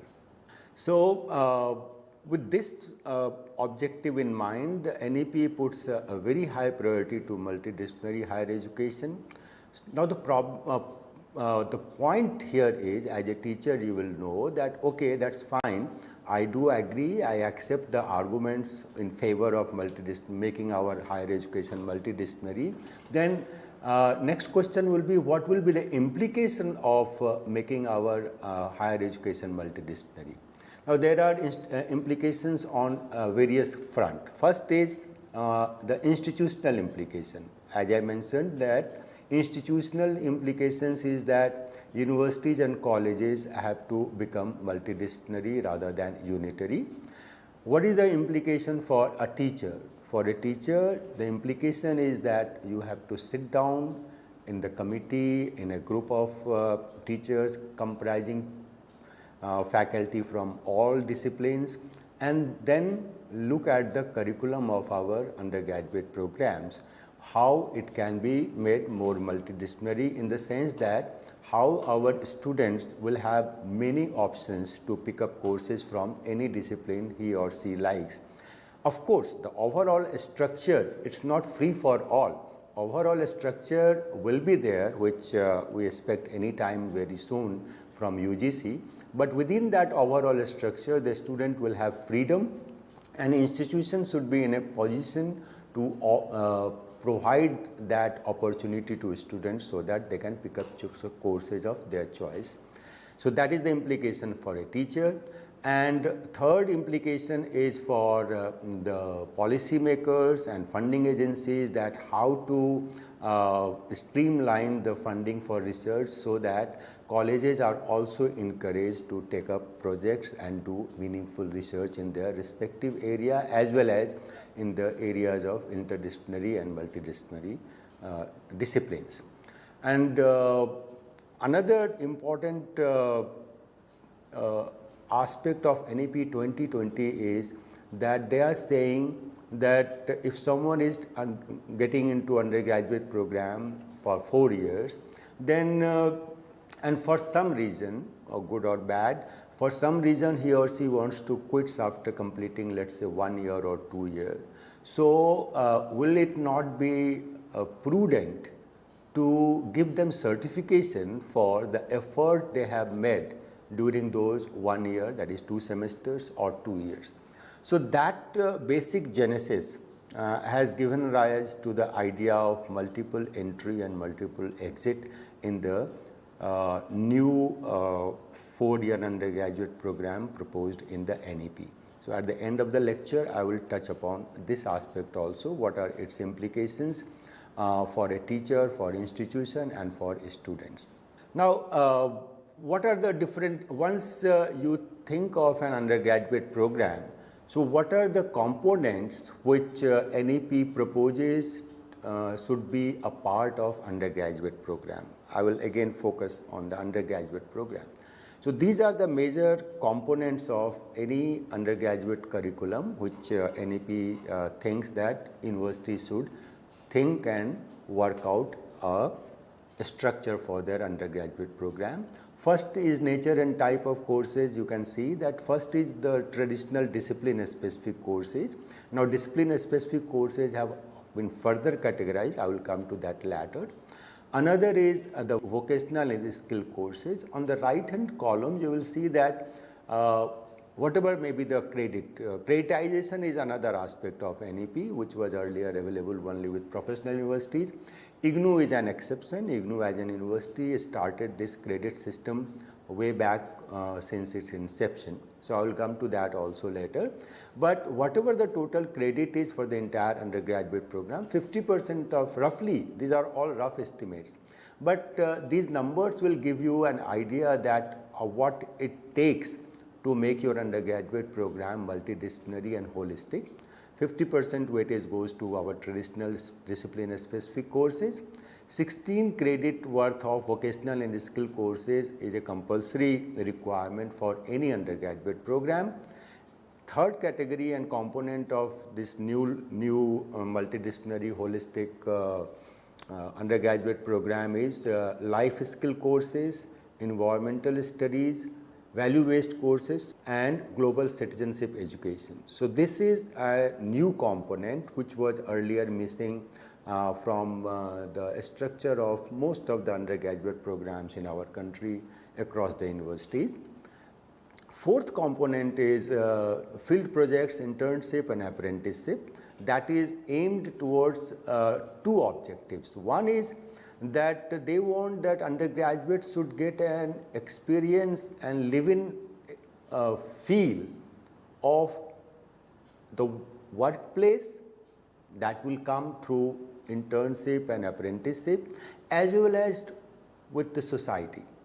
As on date, by structure, no undergraduate program envisages except for say bachelors in social work, where they have this component as a compulsory component for students to visit the sites and society.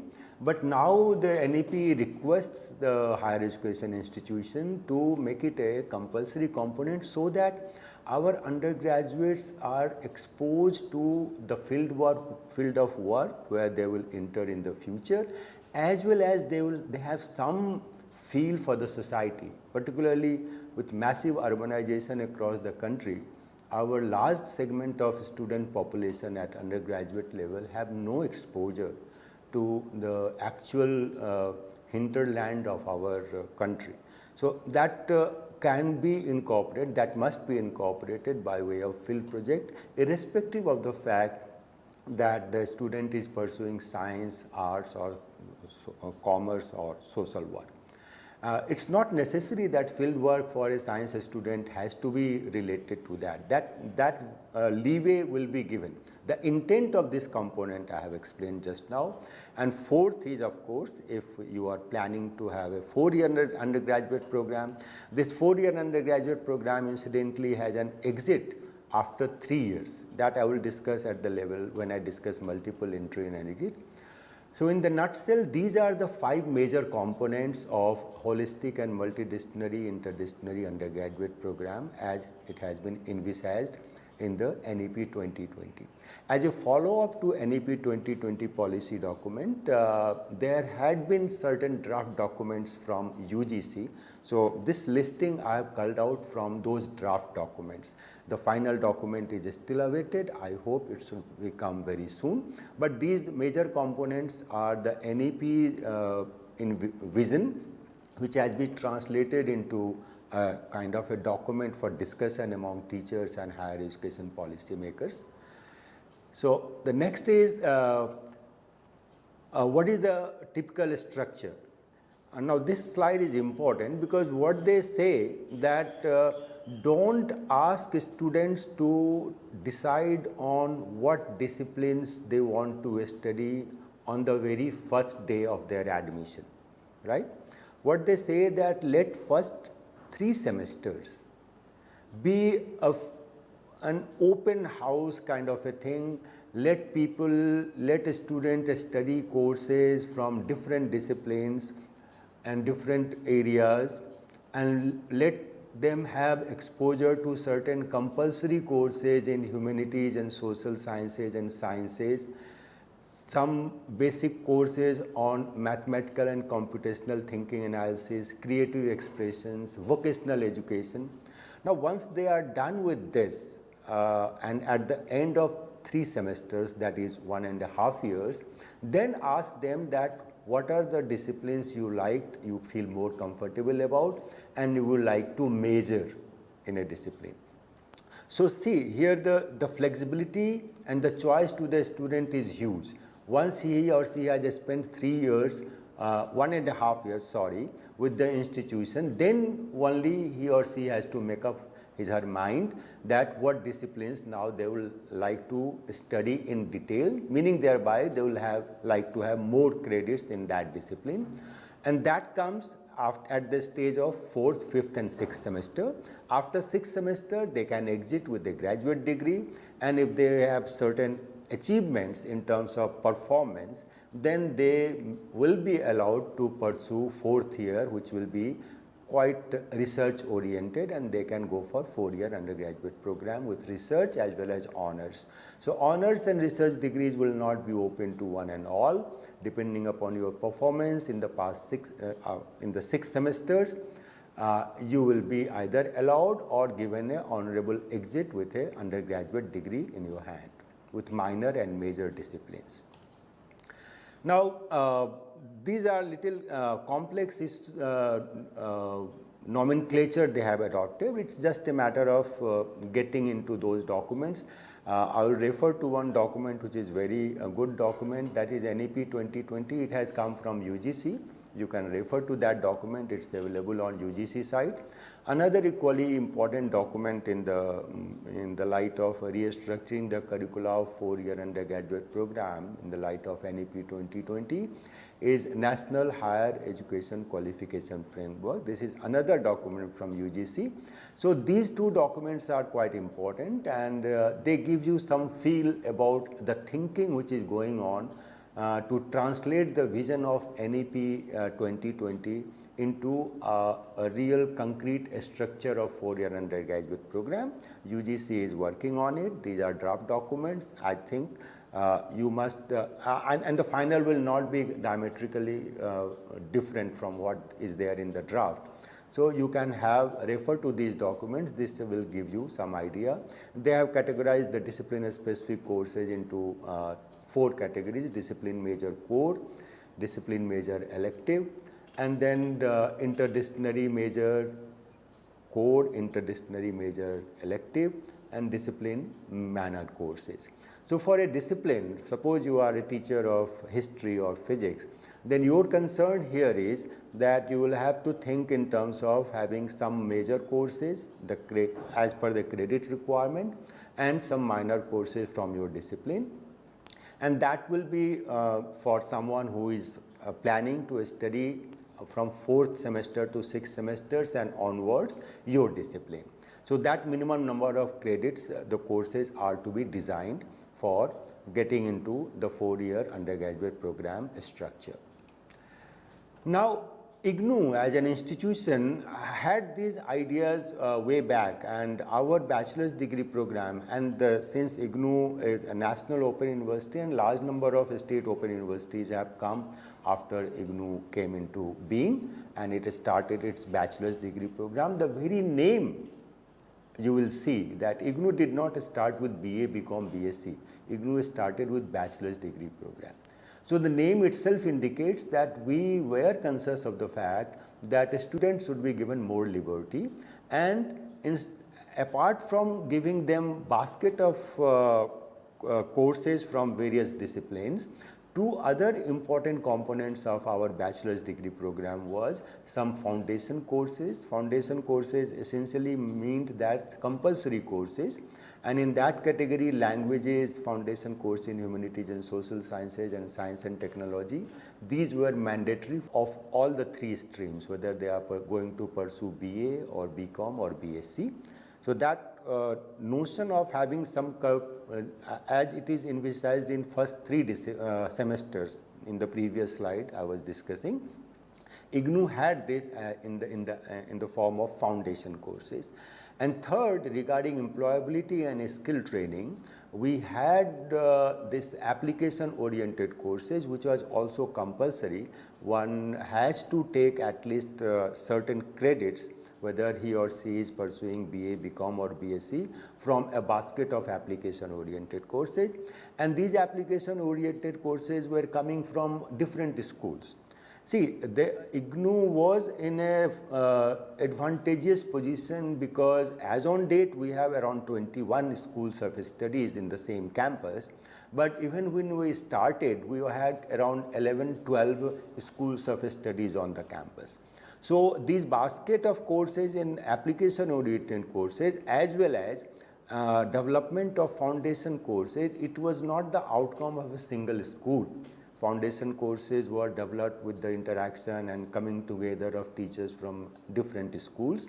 Similarly, application-oriented courses, it was a basket in which different schools gave courses, and they were open and available to all students of BA, BCom and BSc. So the very name gives you an idea that this whole idea of giving choices and giving multidisciplinary undergraduate program to students in a limited way, because there's life skills and field internship, those were not the compulsory components in our earlier BDP program, but it was definitely one step closer to what has been envisioned in our NEP-2020. Now, what was this again bachelor's degree program? The unique feature was that this was the first undergraduate program offered by a university which was credit based. Credit system, as you may be aware, in our country was essentially the domain of technical universities, primarily IITs and professional IIMs maybe. But IITs definitely yes. And in the university system, this credit system was first introduced by IGNOU way back in 1990. Now, with the coming of NEP, the entire undergraduate program across the university are credit based. In fact, this credit concept has come into university system of normal undergraduate program a few years back in 2014-15.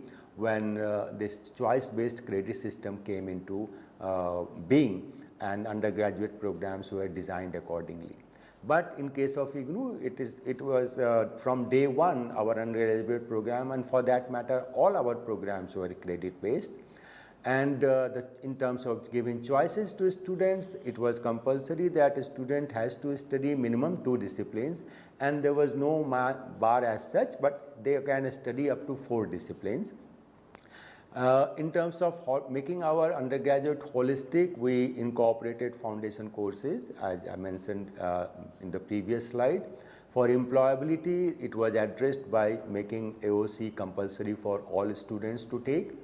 And all open and distance learning programs are very flexible in terms of space and time. And formative assessment. Assessment is another important component. I think you will recall from Professor Pandey's graph, which says that understanding is very poor, but the pass percentage is high, and that constitutes almost 50% of our undergraduates. So that's a cause of concern on which teachers have to ponder that how to make assessment a true certification of the competence of the learner. So in that regard, making formative assessment an integral component of assessment was also initiated by IGNOU from its inception in undergraduate and all other programs offered by the university. Now CBCS, it came in 2014. That was another major restructuring of undergraduate program. But it is just a comparative thing. Now that NEP is going to give us a new curricular structure for undergraduate program, there is no need of going into the details. CBCS is not going to last for very long unless we have, by the time this 4-year undergraduate program is in place. But speaking from IGNOU's point of view, we found that CBCS was quite restrictive compared to our earlier BDP program in terms of choice of courses, and then BA, BCom, BSc were treated differently. For BSc, CBCS expects that you have to study 3 disciplines. For BA, it was only 2 disciplines. Then generic courses is a little ambiguous. There is no clarity what what is intended to be achieved by generic courses. And for 3 years duration, you have honors program also, and BA, BCom, BSc General also with different credits. And skill courses have been there, but there is no clarity that what is the intent and how one should develop skill courses, what learning outcomes are expected of the skill courses. But that's besides the point, because CBCS is going to go very soon. Now, if you map the courses, then you say that you will find that our IGNOU's program, first 3 components were already there in one form or the other, but the last 2 components were not there, and therein lies the challenge for open and distance learning. All institutions, whether it is dual mode institution or exclusive open and distance learning institution, incorporating last 2 components of 4-year undergraduate program as envisaged in NEP is going to be a challenge. Why? Because ODL, by its very structure and nature, handles large numbers. And unlike conventional face-to-face teaching institution where there is a definition of teacher-student ratio, in ODL system, unfortunately, that definition is yet to come, because the core faculty is normally quite low, and we teach with the help of large group of teachers across the country in higher education system who work on our behalf as academic counselors. So the challenge is to incorporate these 2 4th and 5th component in the undergraduate program through ODL as per the NEP 2020. So these are the issues I will highlight for ODL institutions when they look for implementing the vision of NEP 2020 to make their programs multidisciplinary and interdisciplinary. First is, of course, is a matter of details that can be handled. That's not a problem. The problem will be, for example, the enrollment in IGNOU undergraduate program, annual enrollment in IGNOU is roughly 12 lakhs. So out of those 12 lakhs, roughly 60 to 70% students are enrolled in our undergraduate programs. So for such a large number, how to organize field projects, internship and apprenticeship is going to be a challenge. ODL institution teachers have to ponder on this fact. And then next challenging thing is that with such a small core faculty, how are you going to go for a 4th year in bachelor's degree where you need to have a substantial component of research, which needs very close interaction between a student and a teacher to make it a meaningful research project or research training. Next challenge for ODL institutions is that what kind of collaboration they have to strike with different skill and vocational centers, because their students are quite widespread and the students are not coming to the campus where you can have vocational and skill training centers. So you have to work out some kind of a collaborative arrangement with industry and other agencies which are expert in giving skill and vocational training to give that component of undergraduate program to your students. Now, these are maybe this may become restrictive issues when you go to your main mandate of reaching the unreached, because if you are catering to people in the remote areas, then all these facilities of internship, apprenticeship and research and vocational and skill training, so it will be restrictive for people who live in remote areas. So that will be a slight deviation from the basic objective of ODL institution, where they intend to reach the unreached. And of course, last but not the least is that when you are handling such large numbers, large quantities, then what methodologies you will adopt as an institution to maintain the quality, particularly when it comes to incorporating these new components of undergraduate programs.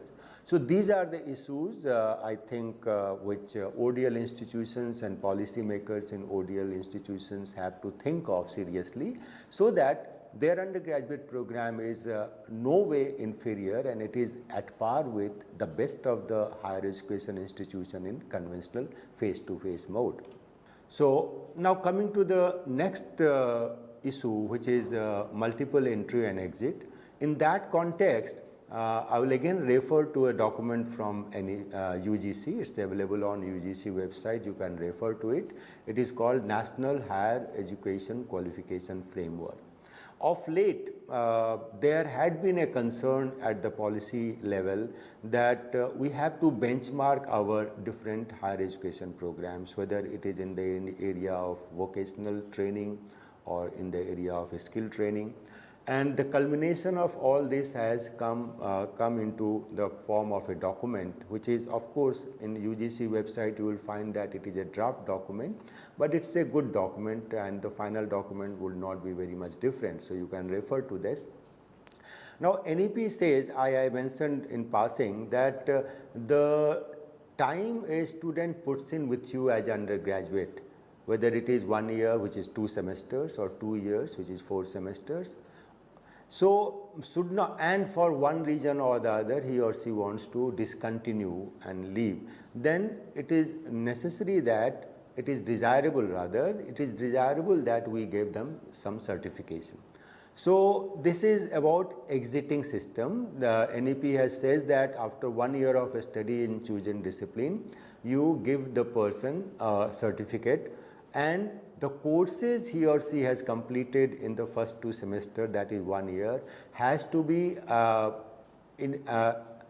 the level of 5 in this NHEQF document. They have labeled different courses, and every level, if a course is to be pitched at, let's say, level 5, then they have listed in very great detail that what should be the learning outcome for this course, what should be the assessment methodology and things like that.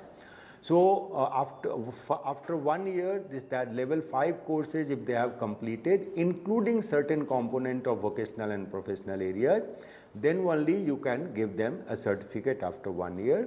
And this certificate will enable the learner for 2 things.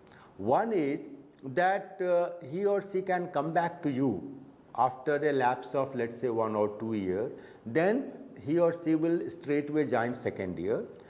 And second is that he or she can go to any other university also and tell them that I have done this certificate, so give me admission to the second year of your undergraduate program. So that will be the freedom to students with this scheme when it is implemented in our higher education system. Same holds true for after completion of 2 years, he or she will be given diploma, and the courses have to be in tune with what is expected in this document at level 6 courses.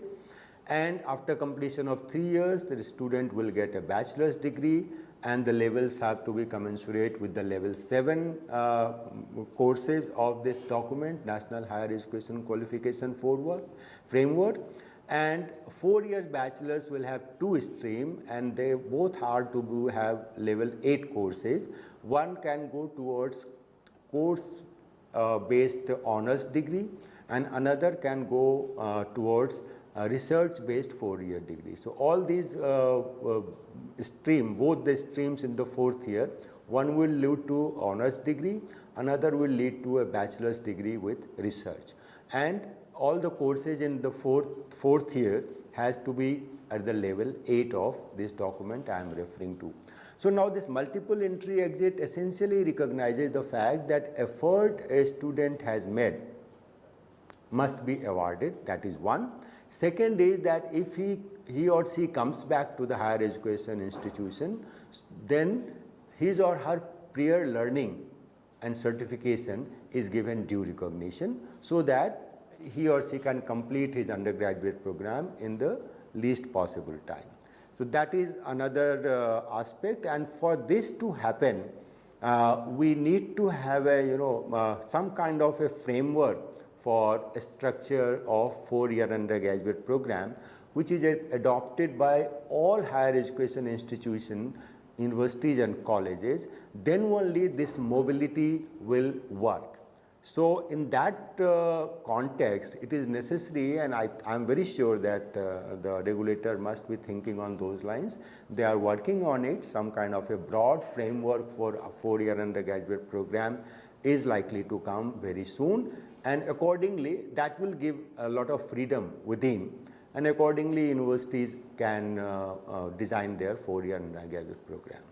So I think with that I have given you some idea that how this holistic and multidisciplinary and interdisciplinary undergraduate program can be implemented, executed by thinking on these issues which I have highlighted in today's lecture.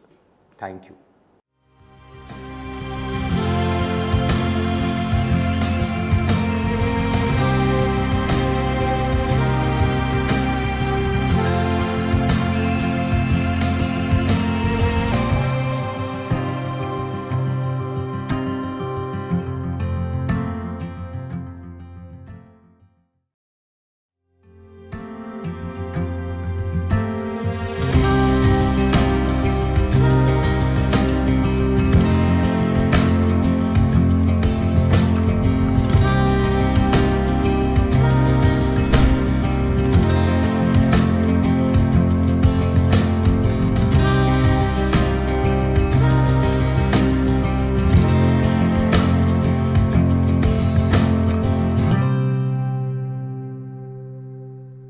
Namaste. Today I will speak on governance of higher education institutions. We all know NEP-2020 talks about holistic development of educational institutions. How holistic development of educational institutions will happen? It depends upon the quality of teachers, the quality of infrastructure, the quality of leaders, the quality of academic as well as administrative leadership, and the environment. The quality of textbooks which are available, the quality of projects we are talking about, and at the same time how we are looking at education. Education, actually, it's so simple. It is a human making process. How to make a man a perfect human being. How an educated person should work with the development of the nation. How the development of a nation is connected with education. How education and its peripherals like textbooks, teachers, classroom deliberations, the quality of students, the quality of library, the quality of ICT which are available, the quality of sports infrastructure, yoga culture, music art, the science, the laboratories, how they are connected with the development. Yes, they are connected with the development because development is not only money, development is not only construction of building, construction of roads, construction of dams, or making something that we are very rich, we are affluent, we are good. Development of a nation is development of human being. Development of human being depends upon the development of education, the quality of education, the quality of teachers, the quality of textbooks which they are speaking about. Whether our textbooks are speaking about 60% of our population who are living even today in villages, the water bodies, the lakes, the pokers, the trees, the agriculture activities, the quality of farmers, their health, their food habits are all related to the development of the nation. The nation itself is identified with the people, identified with the students, identified with the healthy women folk. How a state, how a nation is caring old age people, how a nation is caring about transgenders, the old age people, how are being treated by a nation, how transgenders are playing an important role in the development of a nation. The leadership, academic leadership as well as administrative leadership has to talk about the untouched domains of the educational system. Education is not making money. Education is not making only technology. Education is not making only furnitures or buildings. Education is making all. Education is distribution of food, equal food system to everybody, distribution of education to everybody, distribution of health care to everybody. Who is uncared, untouched, has to come into the fold of education. It's only possible from a great academic leadership. How we can build an educational institution? It's very easy. We can build educational institution with the help of our own heart. Then only head, then only the knowledge, then only it will come the rules of principles of administration. As Gandhiji once said, a leader should be supported by his own heart, supported by the ethos of his own society, the values of his own country.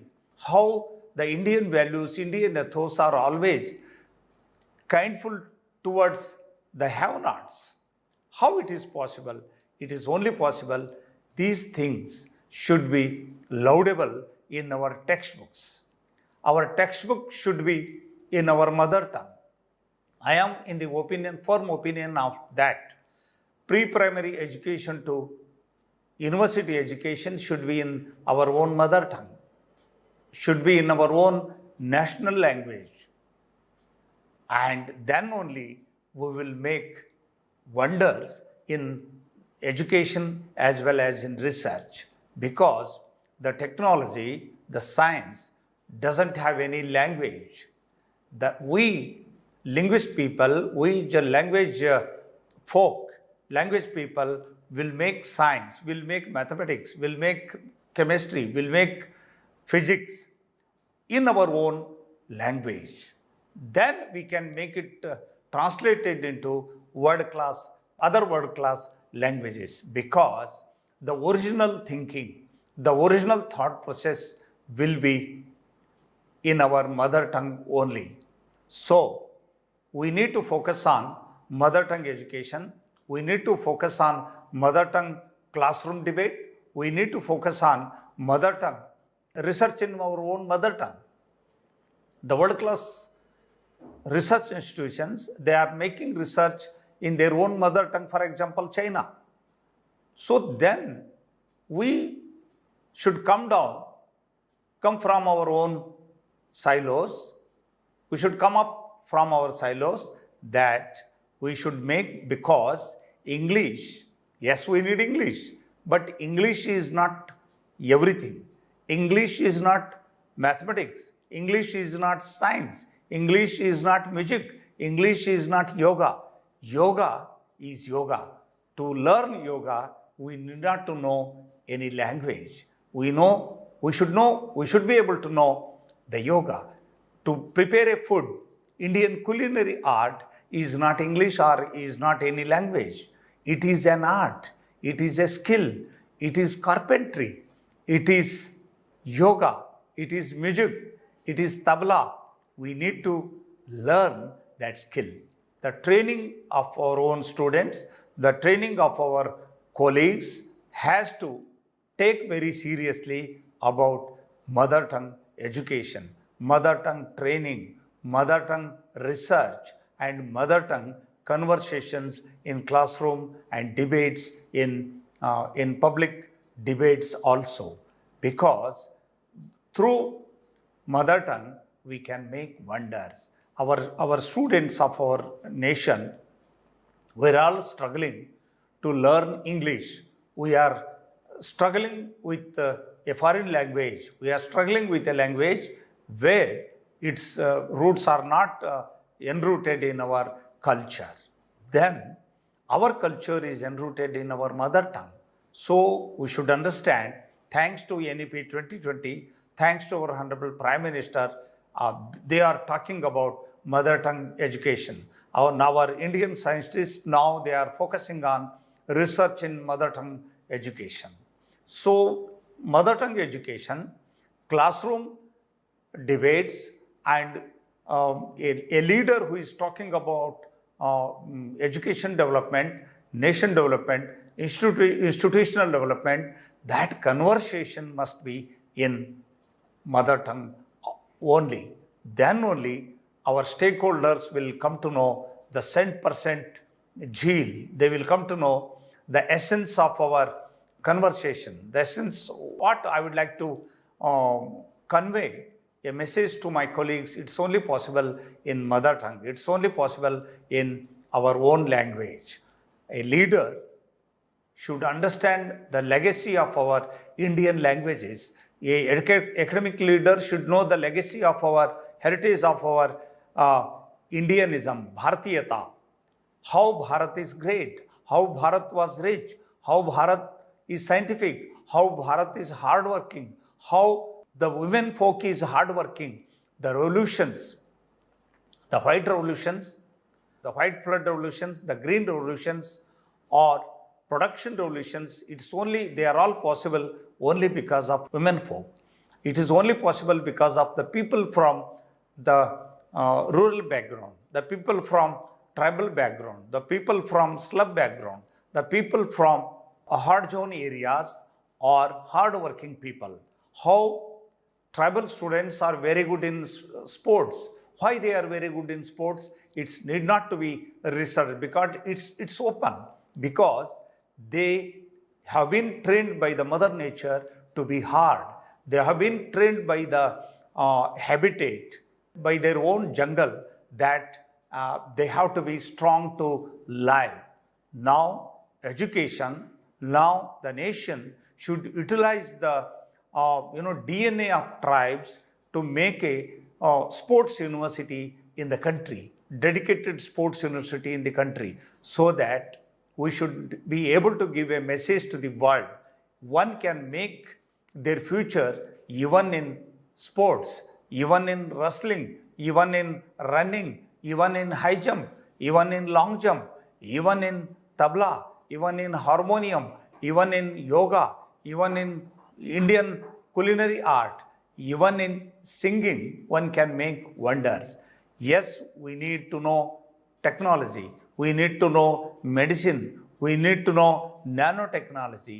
Before that, we need to know Indian music, we need to know tribal medicinal system, we need to know the knowledge system of our own mothers and sisters and nanimas and dadimas.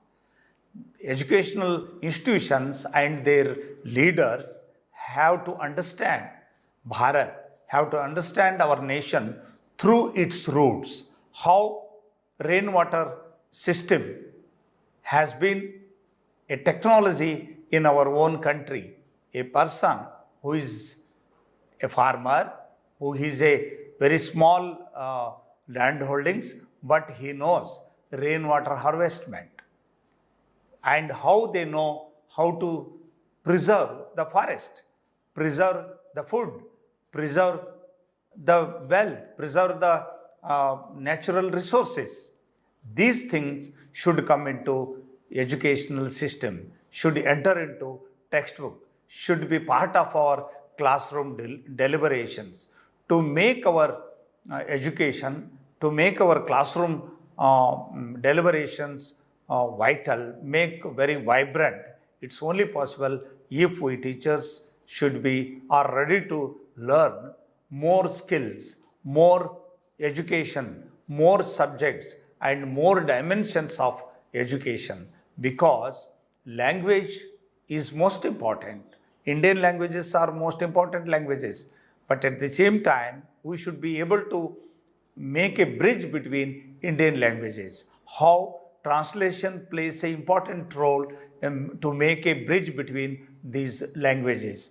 And I would like to assure you all, even the great administrators of the best institutions of the nation, that industry is going to grow a big industry, bigger than any industry now. So how we are ready to make the students, how we are ready to make our human resource to take up this job opportunities. We have to think about the World Economic Forum, which is talking about new skills of the world. Within 10 years, how new skills are coming. After 20 years, how new skills are coming and jobs are vanishing. By end of another 20 years, World Economic Forum, according to its survey, says that 9 crore jobs are vanishing. In their place, machines will be available to serve the humankind. Now our education leaders should think how we can make a future out of this crisis. Crisis always create futures. Crisis always create opportunities.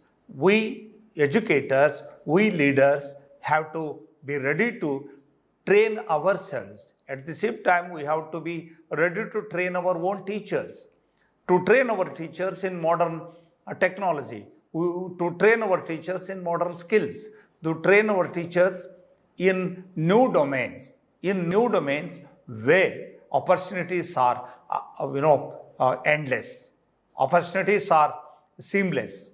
It's only possible if the vision of a academic leader are very clear. If he is visionary, if he can see the future, how it is changing, how technology is going to change, how textbooks are going to change, how the psychology of parents, how the society is going to be changed, how the psychology of the society is going to change, what are the necessaries, what are the demands of our industries, and how their demands will be changing within 5 years, how they are going to change in 10 years, and how the academia, how our textbook, how our research are preparing themselves. It is the lookout of a academic administrator. Academic administrators, we should be always ready to learn.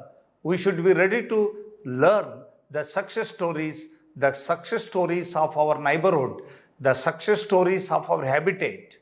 Examples should not be given from foreign countries. Examples should not be taken from American countries.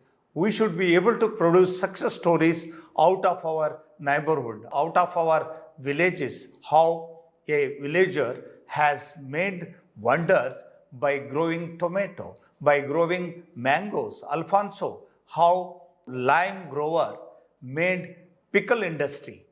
These small interventions of the society will have a great impact on the students as well as teachers. So we teachers, we administrators should be able to always vigilant towards our habitat skills and neighborhood success stories. So we need to train ourselves in our mother tongue. We need to train our mindset to be always ready to learn, ready to open, ready to accept the hardcore truths of the future, the needs of the industry, the needs of the society, how society is going to change, how internet is making business. Only through internet, transport companies, how they are making business. Only with the help of internet, how other companies, business companies are making shelter to people. Without having a hotel, without having a home, without having a space, how business avenues have been abundantly made available. It's only possible if we are able to make the internet as part of our business, as part of our education, as part of our administration. We need to know the importance of Wi-Fi. We need to know the strength of our own students, the strength of our seamless strengths of our own teachers, and the parents who are now talking about only engineering education, only talking about only medical education. We need to train them. We need to convince them. Music is also equally important than medicine or engineering. And sports also equally important, because sports keep us fit as well as our heart and head. And now the government of India, now the world is going to make a future even in sports. It's only possible if administrators are always able to research on the neighborhood skills and neighborhood whereabouts. And at the same time, we have to keep an eye on the changing moods of our institutions, changing moods of our own teachers, changing moods of our own textbooks, changing moods of our society, changing moods of our catering industries, service industries, changing moods of our computers, changing moods of our laptops and mobiles, and at the same time, changing moods of our birds of our campus, changing moods of our flowers, changing moods of our green leaves. If an administrator, an academic administrator is vigilant, ready to learn, and ready to be practical, more practical, ready to think the future, and he or she will be very much successful, because through the opportunistic view, through a vision that going to make wonders in the future, it's possible to make today only, create today only tomorrow's opportunities. It is only possible through a visionary leader. My friends, we all know, world is changing, time is changing, the rainy seasons are changing, the sunlight, the moonlight, the trees, the flowering, the fruitery are changing, food habits are changing, living habits are changing. But we need to be strong with the Indian ethos of our own society. We need to understand the concept of Rama, the concept of Dharmaraj, the concept of yoga, that do well and you will get the well. Do good things, you will get good things. Do always follow the best things. Don't follow crossroads. Don't go for making money very fastly. If I do as a academic leader, if I follow these things, my teachers will follow, my deans will follow, my head of the departments will follow, my young teachers will follow, and students also will follow. My dear friends, we must understand my words will not be trusted by the society. My words will not be, my preaching will not be trusted by my core, trusted by my colleagues, will not be trusted by my students, my activities. My doing will be seen and followed by my friends and my society, as well as even my own children. So the great poet Kabir Das said, Kathini and Karni must be one. The words and the doing must be one.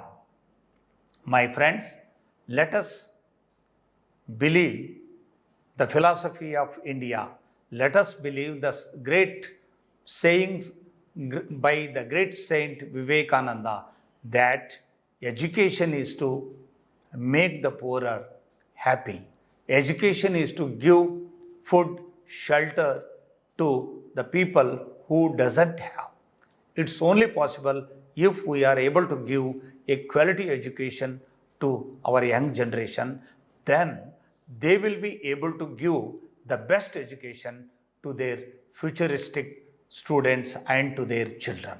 So let us, with the help of NEP-2020, with the help of National Curriculum Framework, with the help of our own ethos, our own myths, and war, a charity of our nation, as Gandhiji once said, knowledge and hand should go together. Then only we can make wonders in India. Then only we will be able to make India a great futuristic India.